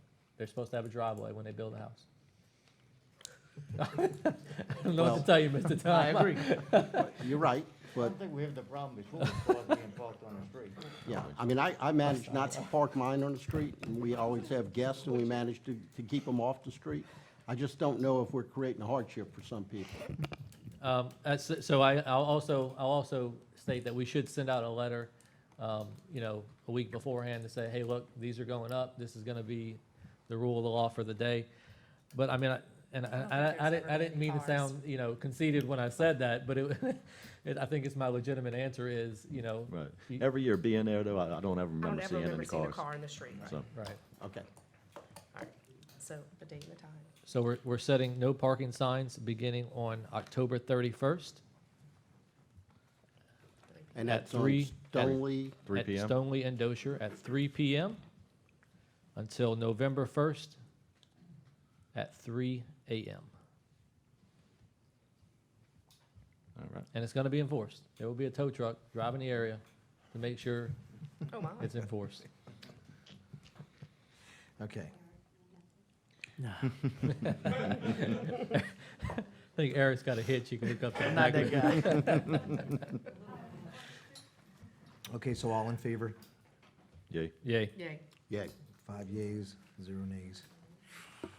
What's that, Ms. Judy? No, it was just new business. Oh, I thought you said something, I'm sorry.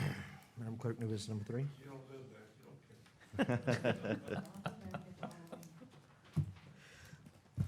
New business number 3, high content ABO application for Doc Quick Stop located at 1927 Hickory Avenue for Suresh Donakula. Okay, anyone wants to speak on the public hearing is now open if anybody wants to speak on the ABO for Doc Quick Stop. All right, no one coming to speak forward. Public hearing is now closed. Council discussion. I saw there was some email traffic concerning both of these. We got that figured out? Yes. City Attorney and Chief? Yes. Okay. They both approved pending fingerprint coming back. Okay. Okay, so all in favor? Yay. Yay. 5 yeas, 0 nays.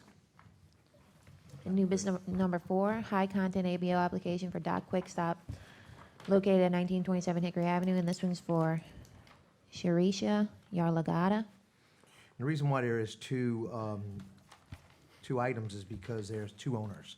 And I know it's strange, but we have to take this one up again. Our public hearing is now open. All right, no one coming to speak forth. Public hearing is now closed. Again, I think this is the same one. We're waiting on fingerprints to come back. Yeah, Okay. waiting on fingerprints. All right. So all in favor? Yay. Yay. Yay. 5 yeas, 0 nays, pending fingerprints. And new business number 5, remove and appoint city magistrate. Okay, new business number 5. So I've added this to remove the current magistrate and appoint a new magistrate. We usually do this at the beginning of every year anyway, and or make the approval at the beginning of the year, but we didn't do it this year, and I'd like to do it. I'd like to do it at this time. So move to remove the current magistrate. I just got a little discussion. The current magistrate reached out to me today. I don't know who she originally talked to, but it was her impression that the magistrate, because it could possibly be a conflict of interest, that we would be doing this, but that she was told that another position she was supposed to be appointed for. And I see the magistrate on here, but I don't see the other position.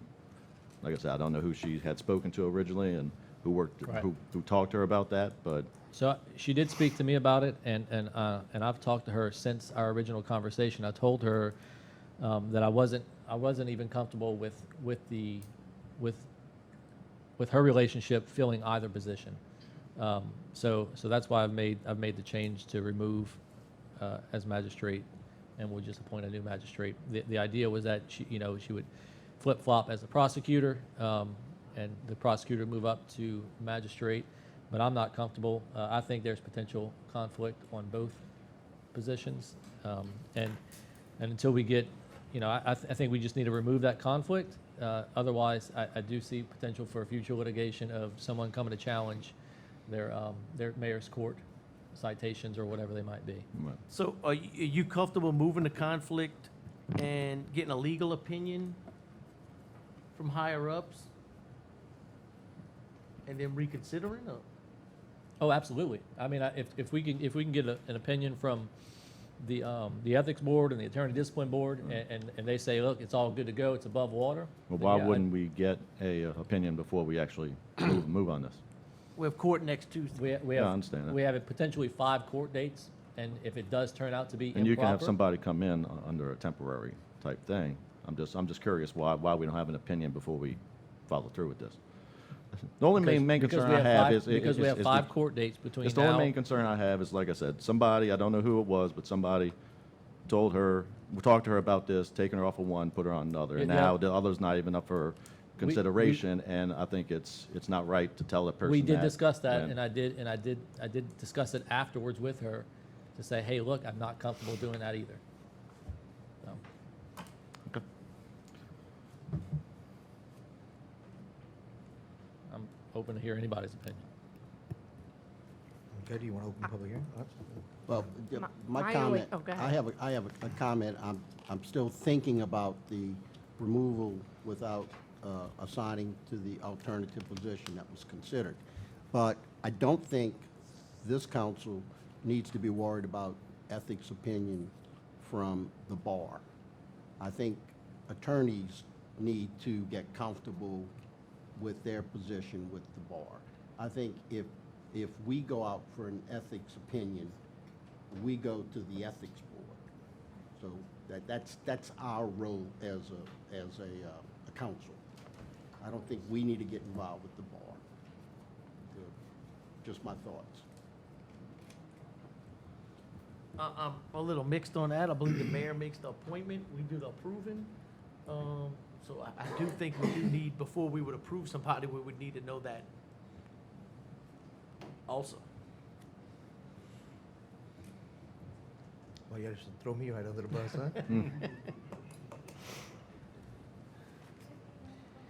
huh?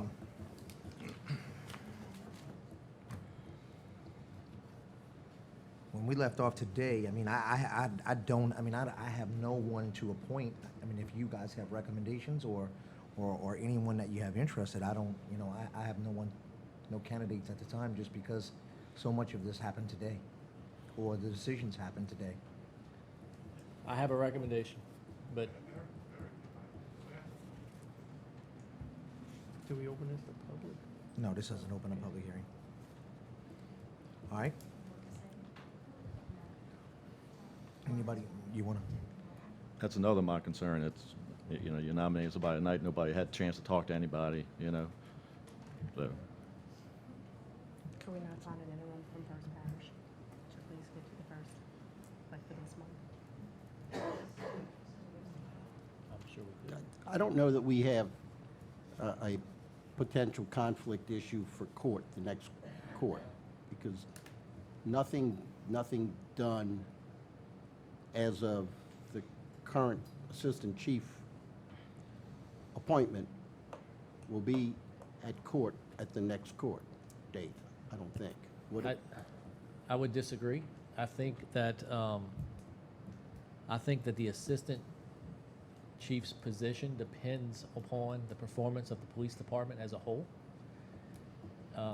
And I think that's where the conflict is. I'm not saying that the assistant chief was out there writing tickets, you know, last week when he came on, but the police department as a whole depends, or his job and the chief's job, to be honest, as an elected official, depends on the police department's performance as a whole.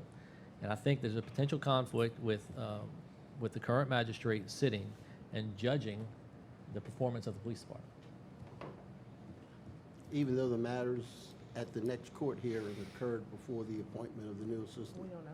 chief? I That's don't- my point. I don't know that there's a conflict, a potential appearance of conflict even at the next court hearing. I mean, are you for sure that there's No, nothing on the docket? Right, so, I'm not sure. right.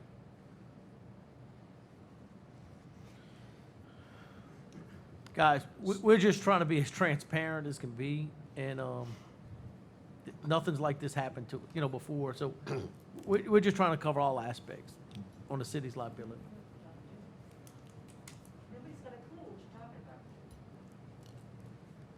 Our magistrate court is married to our assistant police chief. The magistrate serves at the pleasure of the mayor. He can appoint somebody to replace her temporarily. Correct. Oh, we know that. That's all you gotta do. So you give an ethics board. The mayor could sit in his court as judge too. Yep, absolutely. I'm gonna make a motion for the mayor to sit in as judge next Tuesday. I'm gonna make a motion. I'm gonna be out of town on that day, so the Mayor Pro Tem can sit there.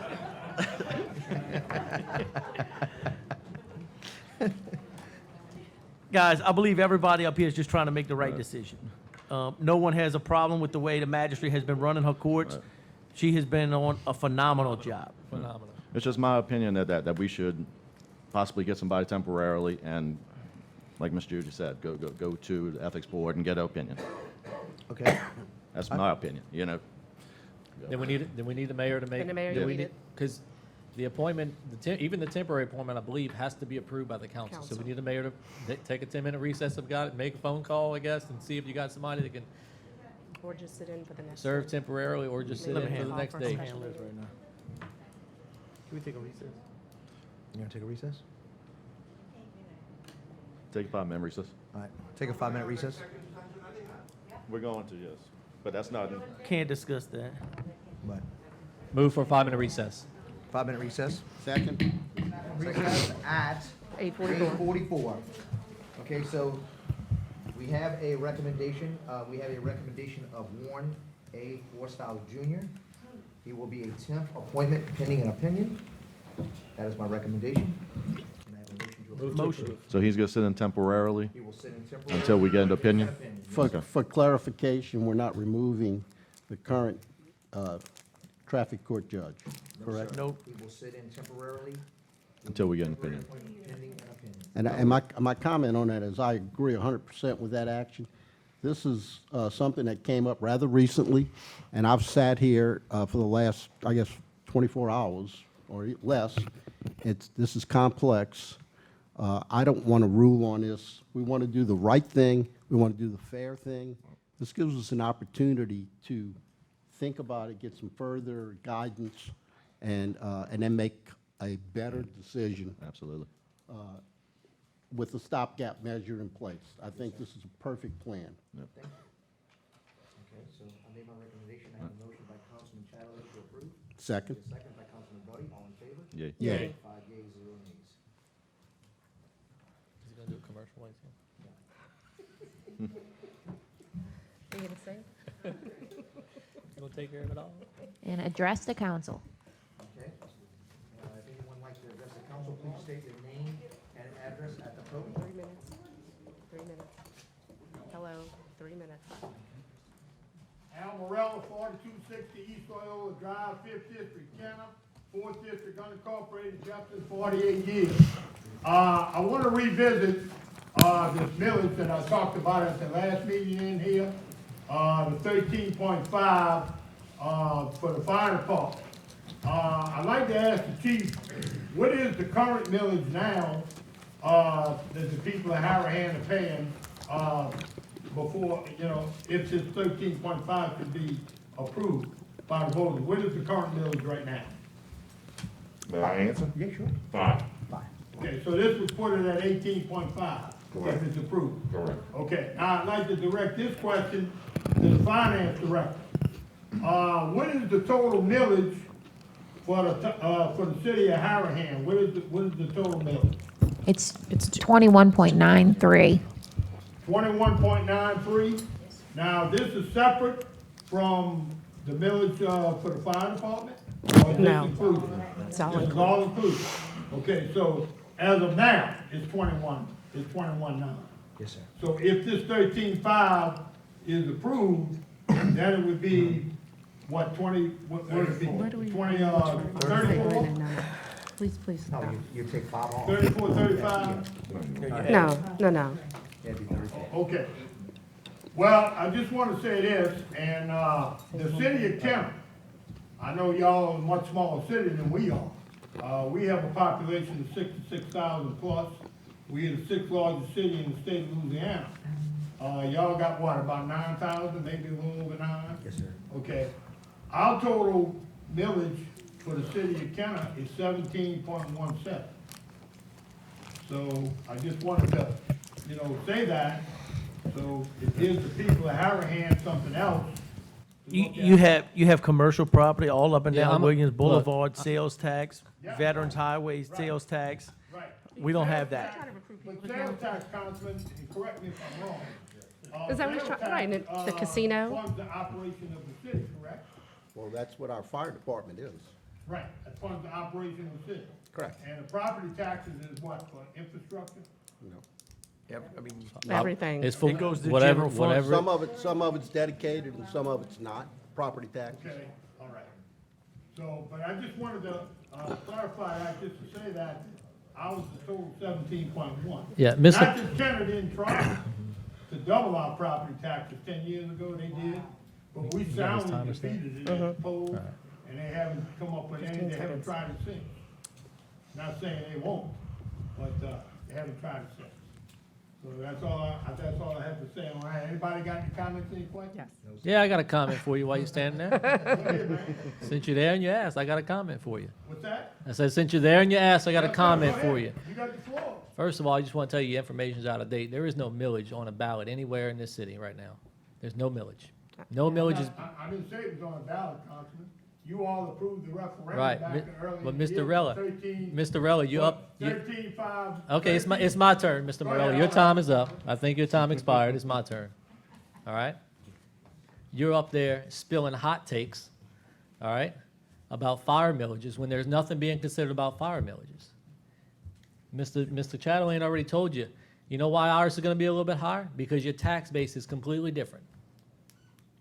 Right? So to get up there and even talk about the fire millage in the first place, I think is a little out of hand because it's not even being considered right now. Can I respond to that, ma'am? Yeah. No. Councilman, did you, or did this council, or did they not approve a referendum at the beginning of the year to put on a ballot for a 13.5 mil increase for the fire department? It was postponed, it was put on the back burner because of this pandemic. We absolutely did. And there's That's what I'm talking about. And there is I no- didn't- It was not postponed because of the endemic. Right. That is false. Okay. It was withdrawn by the fire department, as I recall. Okay, it was withdrawn. So in other words, it's off the table. Well, I want to second with Councilman Asbill and then- and saying, then- I don't want to have this discussion right now. This matter is not in front of the residents. If it ever comes up again, there's going to be ample time to discuss it. I really don't see the purpose of you raising this right now, sir. I don't know where you're going with it. Why are you bringing it up?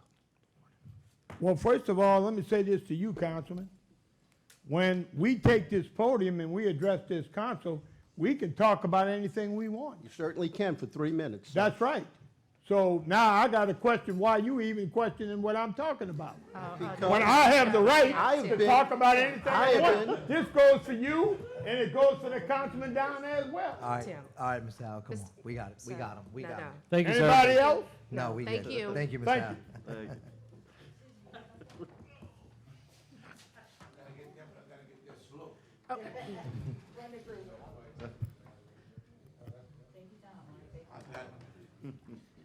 Mayor, Council, I would like to address you all on the, my name is Cesar Fonseca, but the ones that don't know me. You all passed a resolution at the last meeting on the increase of the police for the detail. And I would like to ask you to please reconsider that. I'm here, speaking on behalf of my club, the Metairie Delta Lions Club. We're a small club, and we have small rentals. The most people that we handle in our club is 75 to 80 people. We have showers. We have small weddings. And if we have to charge $160 for a police detail, we can forget about our rentals. I think it's Jefferson Parish only charges $120. For us to charge $160 is ridiculous. It is ridiculous. I wish you all could reconsider. Not only for us, for Delta. Riverside is very small. The Knights of Columbus on Oak Street is very small. I believe Adam is going to speak about Harahan. By charging those fees, you're going to ruin a lot of nonprofit that counts on rentals to help with our bills. It really will hurt us. And I would like to ask you all to please reconsider that 160 because it will hurt us. It would take a lot of rentals away from us and probably take them to Jefferson Parish. Thank you all very much. Thank you. Thank you.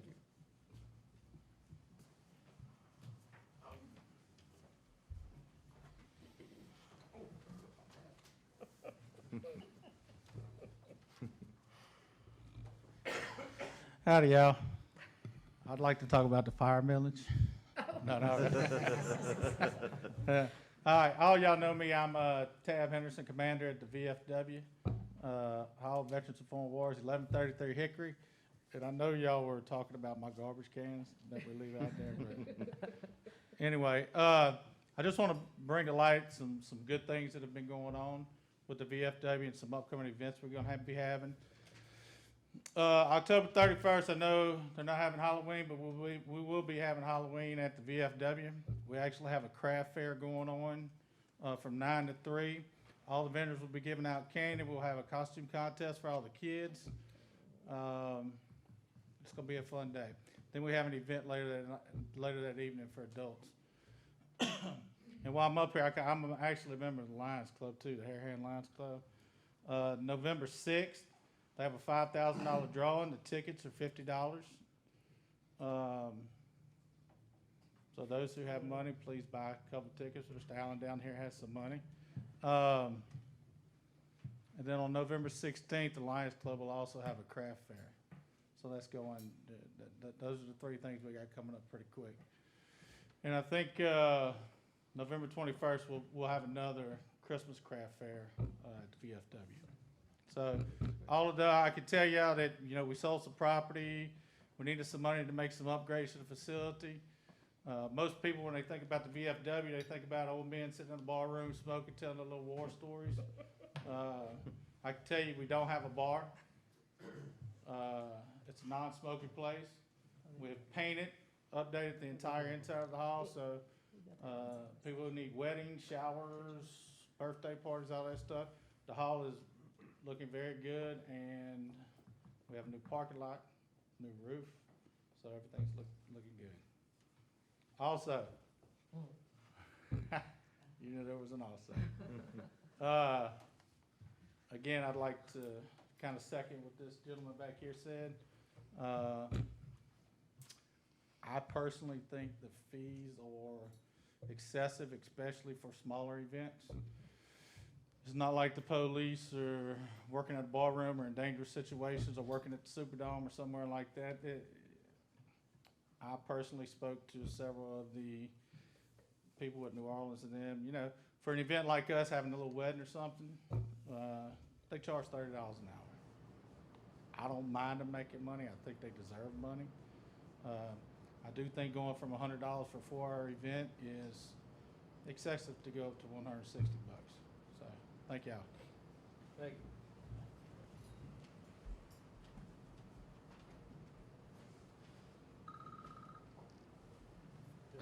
Just in time.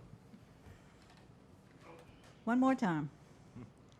On October 5th, I sent an email to all of y'all asking several questions. As of today, I have not received one answer, not one email from any of you. I'm hoping to get those answers tonight. Since we have a big problem with our website. I just tried to find a law on our city website on my phone. There is no way you can do it on the phone, on a mobile device. You can do it on your computer, but not on a mobile phone. It's ridiculous. The website is a terrible site. And we pay over $1,000 a month to have that website updated. If you've looked at your calendar of events, it's blank. And it's been blank since y'all took office a year and a half ago. We need to get this website updated and in tune with what's going on. The notices of meetings are absent. Nothing's ever, most of the stuff is under construction and has been for a whole long time. And the mayor promised 4 months ago to give us an accounting of the $1,333,000 he said he brought in 2019, and I'm still waiting for that report. Where is the money? Where did it come from? Where was it spent? And where can I find it in the budget? Because I sure as hell can't find it. Okay?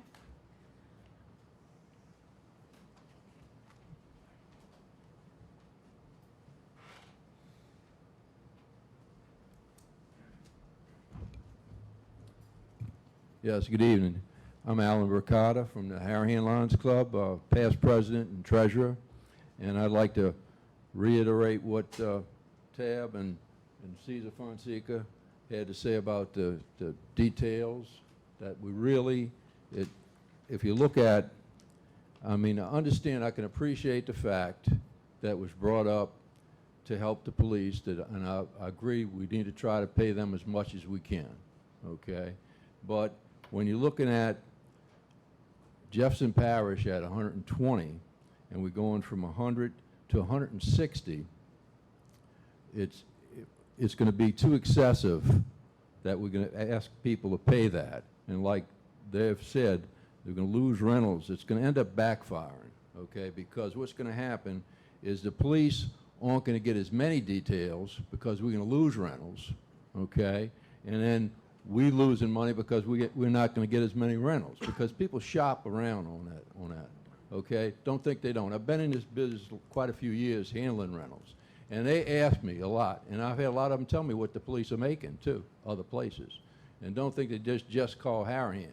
They call Kenner, they call Metairie, over the river, they call all around the area. And it's going to make a difference. And I would think 120, as far as that's what Jefferson Parish is charging for details, should be pretty much a standard. Everybody's pretty much following along with that. Okay, other municipalities are. So it's really indirectly, you can look at, we're going to charge the customer, okay, that extra amount. So you look at it, maybe it was not out of our pocket, but it is because we're going to lose rentals because of that. So the office is not going to get any detail. 120, they'll get more details. Also, as far as the, it's going to be the highest paid details officers in the parish, the highest at 100, by far. I don't think the market will accept that. You know, they're just going to look at it. And another thing that I don't like about it, and it's like I said, it's nothing against the police, but when we quote a price on the police officers, and they already got a price for, say, Jefferson Parish or whatever for 120, and then I'm going to tell them that we're going to charge 160, and it might look, you know, a little shady to them, you know, their customers. Say, well, why Harahan's, you know, so much more? You know, it just seems funny. You know, and it's can be questionable by some people. And I talked a lot to nonprofits and also the private businesses also. They're not really happy about that either. You know, they really aren't. So I would, I mean, I think it was good intentions as far as raising that, but I think you have some really bad repercussions upon that. It's going to happen. It's good intention, but bad repercussions. So I would really ask you to reconsider that and make that to read $120 for the details instead of $160, in line with what Jefferson Parish is getting.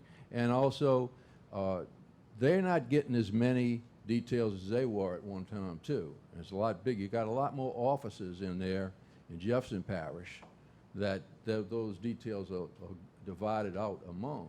And so it's a bad time. I mean, right now, you know, we're fighting to keep a few rentals. And if we lose any, it's really going to be tough on us. So I really appreciate y'all reconsider that and resend that motion to 120. Thank you. Thank you.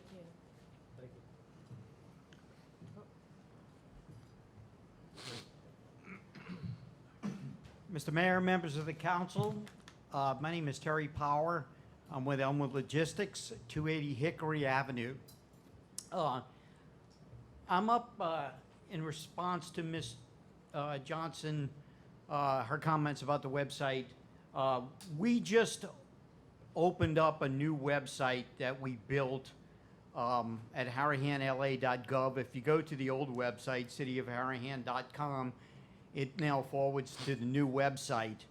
The website is online now, so it is, for the most part, built, but Ms. Johnson, it is a work in progress.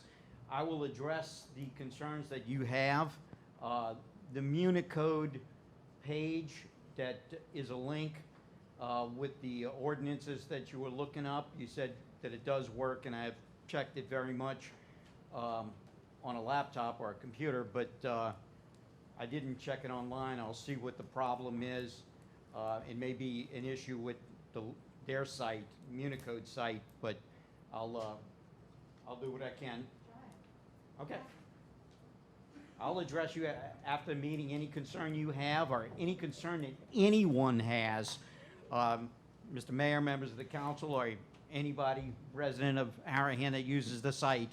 I'm here 24/7 to fix problems, add things as needed. Thank you. Terry, I have voiced opinions about the inability to see our calendar. It's been quite some time. So, I mean, I think websites in this day and age, city's website can be a really useful and helpful tool, but I have gone to the website to check on meeting dates for city functions and have seen blank calendars, and I don't understand why that continues. Okay. And it's been a long time, so. If you go to it, this month is set, okay? And when you click on the month, okay, you can see the months. Thank you, I will try it. Thank Okay. you. And if there's anything missing, don't hesitate to contact me. Thank you, Terry. Thank you.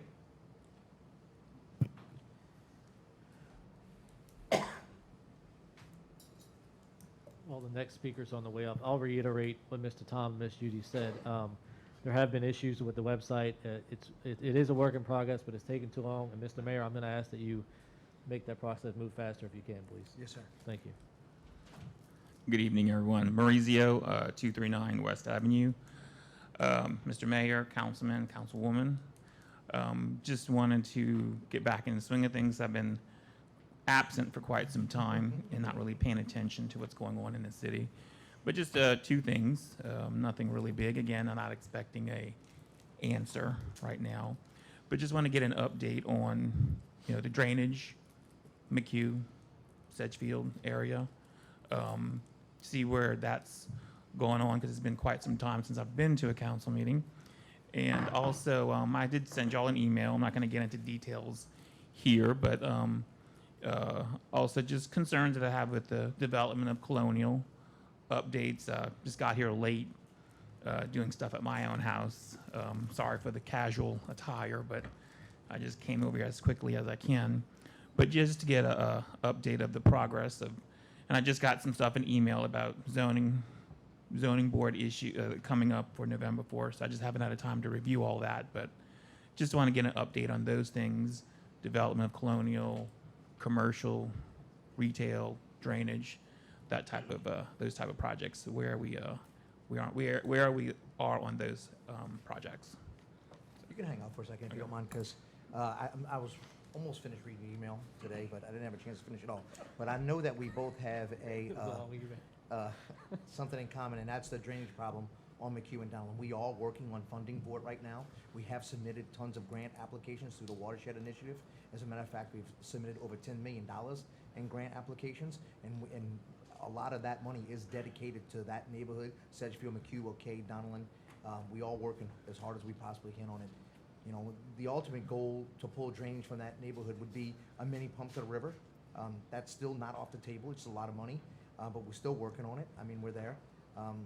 We're meeting with some councilmen. We've been meeting with our state rep and our senator, but we are on top of it. Just because the truth of the matter is, I think that area is the whole flooding problem of all of from Imperial Woods to the golf course. And if the retention pond for some reason doesn't work right, I need a backup plan. And that backup plan is pulling that water. And right where you are, especially, really, you don't even have it as bad as Sedgefield. There's a bowl that sits right on the next street over on Sedgefield right there. And I think that's the true problem. So we're working right now trying to get that drainage connected to the canal, connected to the main ditch in the front, as well as almost re-engineering all the drainage in the entire neighborhood. And so that's what we got the price tag at, somewhere around $10 million to do that. And that's the true issue with any of these projects, is that we know what to do and we know how to fix it. I mean, we have engineers upon engineers upon engineers, but it's getting $10 million. Right. And so we're working hard on that. We are. Right, I get it. I understand. I appreciate that. I just wanted to see Well, I where made a we're campaign going. promise to that neighborhood that I'm going to give every single thing I got to make happen, and I'm telling you. So this year, that will be our focus, and trying to make sure that whole area works. You know, because not only do you have to engineer where you are, you have to engineer once we displace that water, that we don't flood somebody else. Oh, yeah, I get it. I So there's understand. more comes to it than just, you know, finding a spot to dump that water in. And I've learned that, you know, because I'm, you know, well, let's just cut a hole in the ground. And it don't work like that because you're going to flood somebody. And so we're working on it, though, because I know it's a concern that you and I both have. Right. We both are very passionate about it. Right. And I appreciate it, so I just wanted to kind of get an update on it. Update on Colonial is that, And then on the development of Colonial, I guess. yeah, so they have new submissions that you've seen. Oh, so they've got new submissions that you probably you'll see if you haven't seen them yet for planning and zoning. But the other update is, man, they started driving pilings for a home there on Colonial Club just the other day, and they've got plans to build a home, nice big, you know, $600,000-$700,000 home on that property. So I'm excited to see that start developing as well, because I think once that first home goes up, man, those lots will start moving. Well, it's nice to see some type of development, and of course, doing it responsibly in Yeah. consideration of the neighbors the existing neighbors that are there. Right. You know, and I talked to Danny today about some stuff, and you know, he kind of assured me of some things, and so you know, I could appreciate his honesty and stuff like that. So, and that literally, I just saw that in my email this afternoon. I just haven't had a chance to really look at it. Right. About what's coming up for the Planning and Zoning Board meeting for November the 4th. And the Blake's looking beautiful. Oh, yeah, absolutely. Yeah. So this week, I've honestly believed that we've had the best meeting of moving forward. You know, we had to pull down a few of our asks, and they had to pull down a few of their takes, and we found some good common ground, I believe, this week. And I think that that's why I actually saw Mr. McCarron come up here and speak in favor of the impact fee, because we think we found a good common ground and a good way to move forward. Because believe it or not, private match is a big key to going after a lot of grant money. When you go after grant money and there's a private match on board, they are very in tune to opening up their eyes and paying attention to what you got going on there. And he has really stepped up to the plate to help out. And so we've had, like I said, we've had one of the most productive meetings that we've had with Colonial since I've been sitting up here.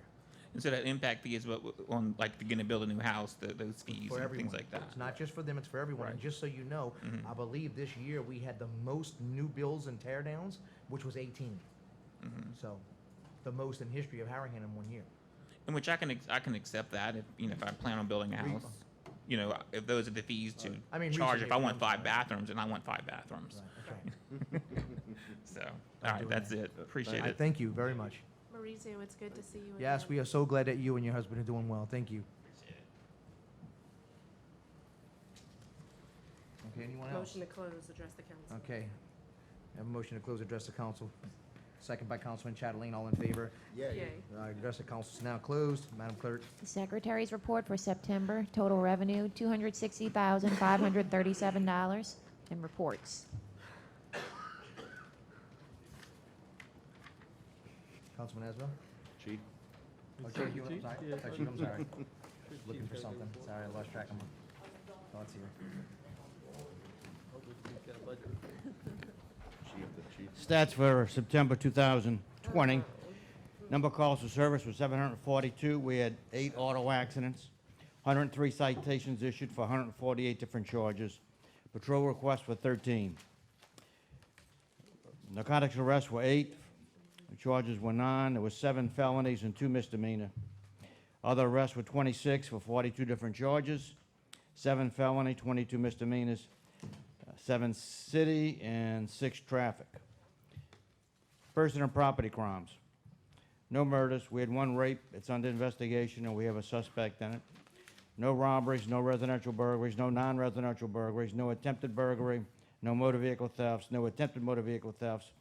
We had 2 larceny thefts and 7 assaults. Thank you. Thank you, Chief. Chief, while you're there, since you're doing reports, do you have a budget recovery plan to report to the council at this time? Yes.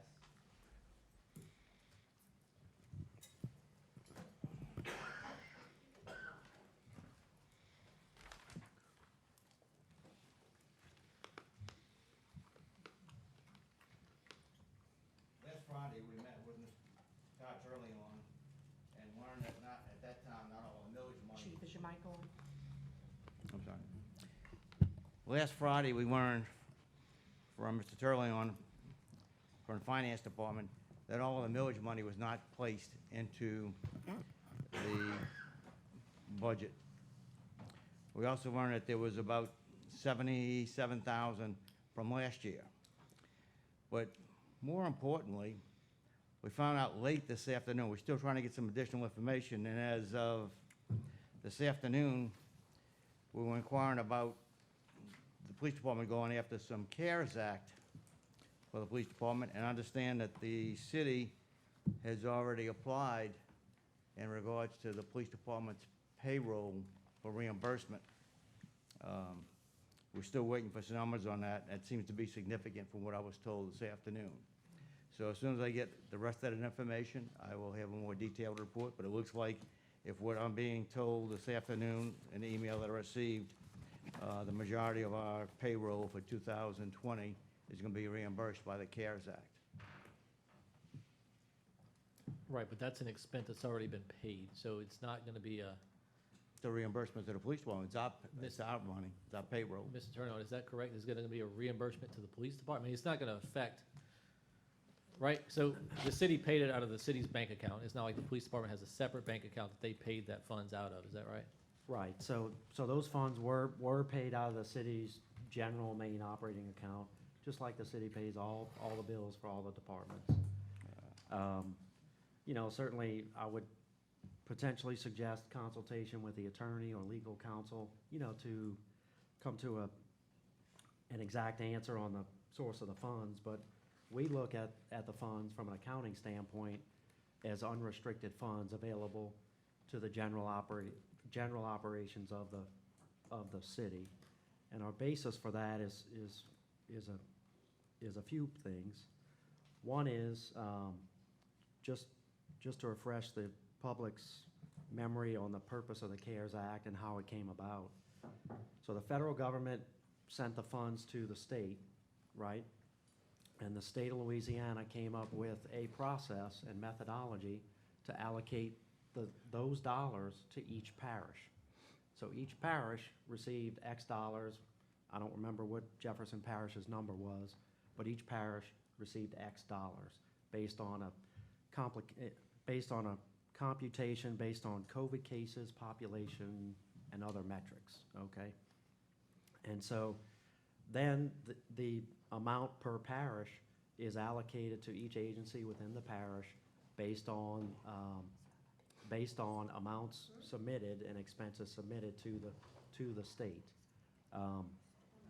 We don't view these funds as a grant agreement, you know, like the police department has other overtime grants that you have an agreement in place and you spend the money and then you get reimbursed, like the police department or LA GAP and some other funds that the city receives in that fashion.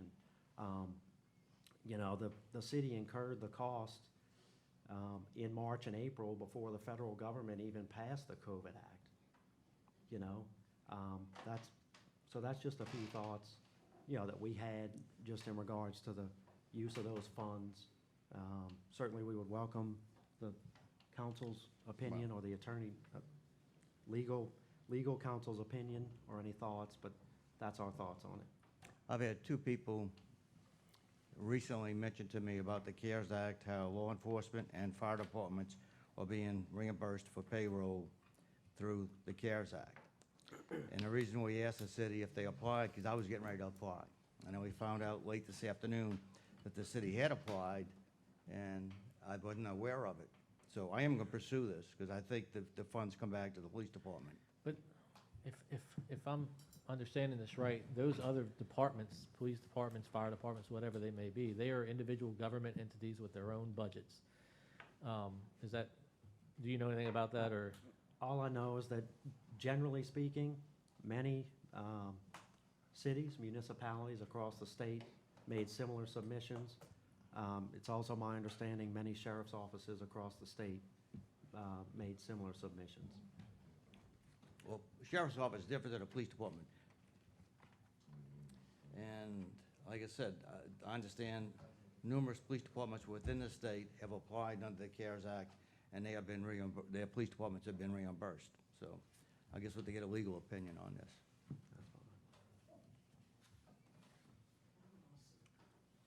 All right, Chief St. Councilman Asbill? So I want to lead off by just kind of mention a few things that we mentioned tonight and talk about the inspiring expansion or development of businesses in Harahan.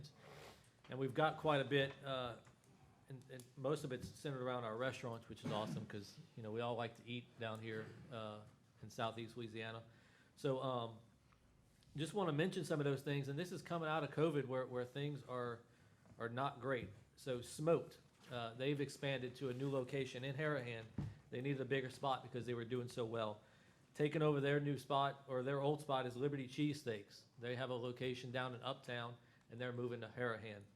Pedro's Tacos and Tequila opened today. Went there for lunch. They're pretty good. I can't wait until they get their outdoor patio going. They've got a little open-air stage thing they're going to do mariachi bands on. That'll be fun. I'd love to sit out there, drink a couple margaritas, and listen to a mariachi band. Yaya's is doing great. So great that they're hiring more staff. And as I mentioned, the development on Colonial is starting to move forward. And I think that's good things for the city. I think it'll bring, it'll bring visitors. It'll bring new blood to live here. And I think that's awesome that we're going to expand like that. The other thing I want to mention is No Limits Play is having its trunk or treat on Saturday, October 24th from 6:30 to 8:30 at the Harahan Gym. We need trunks, so if anybody wants to sign up to host a trunk, that is free to do. Just decorate your trunk and bring your candy for kids. If you need more information on the location or the event or anything like that, you can visit www.nolimitsplay.org or facebook.com/nolimitsplay.la. Can I just jump in? I want to add one thing to you. Seethers is now having live band on Friday and Saturday night as That's well. right. And let me tell you something, that crowd was something like I've never seen on Hickory. It made me really smile when I went past. It was incredible to see that. Good, yeah. Go ahead, Councilman Wheeler, I'm sorry. I have no report. Thank you. Well, I ate at Pedro's twice today. So I went for lunch and my wife found out and I had to bring her back for dinner before I came here. Place is outstanding. The old Winn-Dixie behind Dollar General. It's Dollar General on Jefferson Highway back towards the Cialino's, Colonial Manor Apartments. Anytime Fitness, yeah. Place is very large, very roomy, plenty of parking. So I hope everybody goes out and enjoys it. Thank you. Councilman Buddy? No report, thank you. Councilman Johnson? Have a happy and safe Halloween. Just want to welcome two new members to the city of Harahan. New garbage collector inspector, Councilman Ed Chatelain, and our new temporary magistrate, Warren A. Forstall Jr. Have a safe Halloween. Thank you, guys.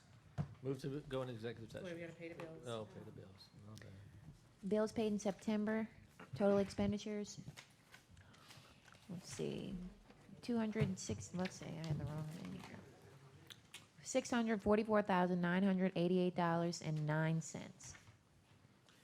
Okay. Mr. Mayor, can I go back? I'm sorry. Absolutely. There was one thing I wanted to address, because a lot of people showed up to discuss it, was the police millage. When we made that increase, it wasn't done off the top of our heads to come up with that 140 figure.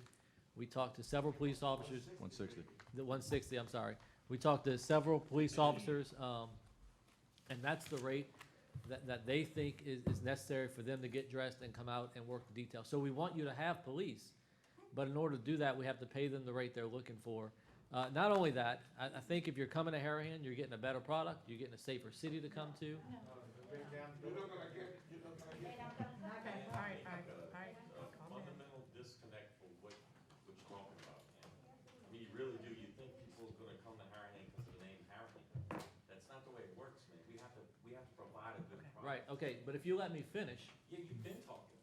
And if you let me finish, I'm gonna get to the point that we don't take your comments lightly. There are considerations that are being made to adjust this already, whether it be exempting or lowering the fee for nonprofits. There's been discussion of lowering the minimum hours so that they're still getting their $40 an hour, but the minimum might be 3 hours. Because how many 4-hour events do we have in Harahan? I don't know. I'm gonna come discuss it with you. No. That's why I'm gonna come discuss it with you. But I wish, Before you raise the rate, you should have discussed it with us. sir, before I raised the rate, you should have came and talked last month. Thank you. Wait, wait. All right, come on, guys. No, I know exactly who I work for, sir. Your ass is getting voted out. All right, come on. Let me finish speaking. Come on, we have some decorum in here. Let's go. Go ahead, Councilman I'm Aswell. done. They don't want to hear it. I'm done. Okay.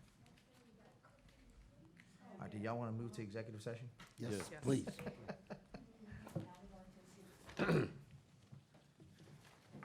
Okay. Motion going to executive session.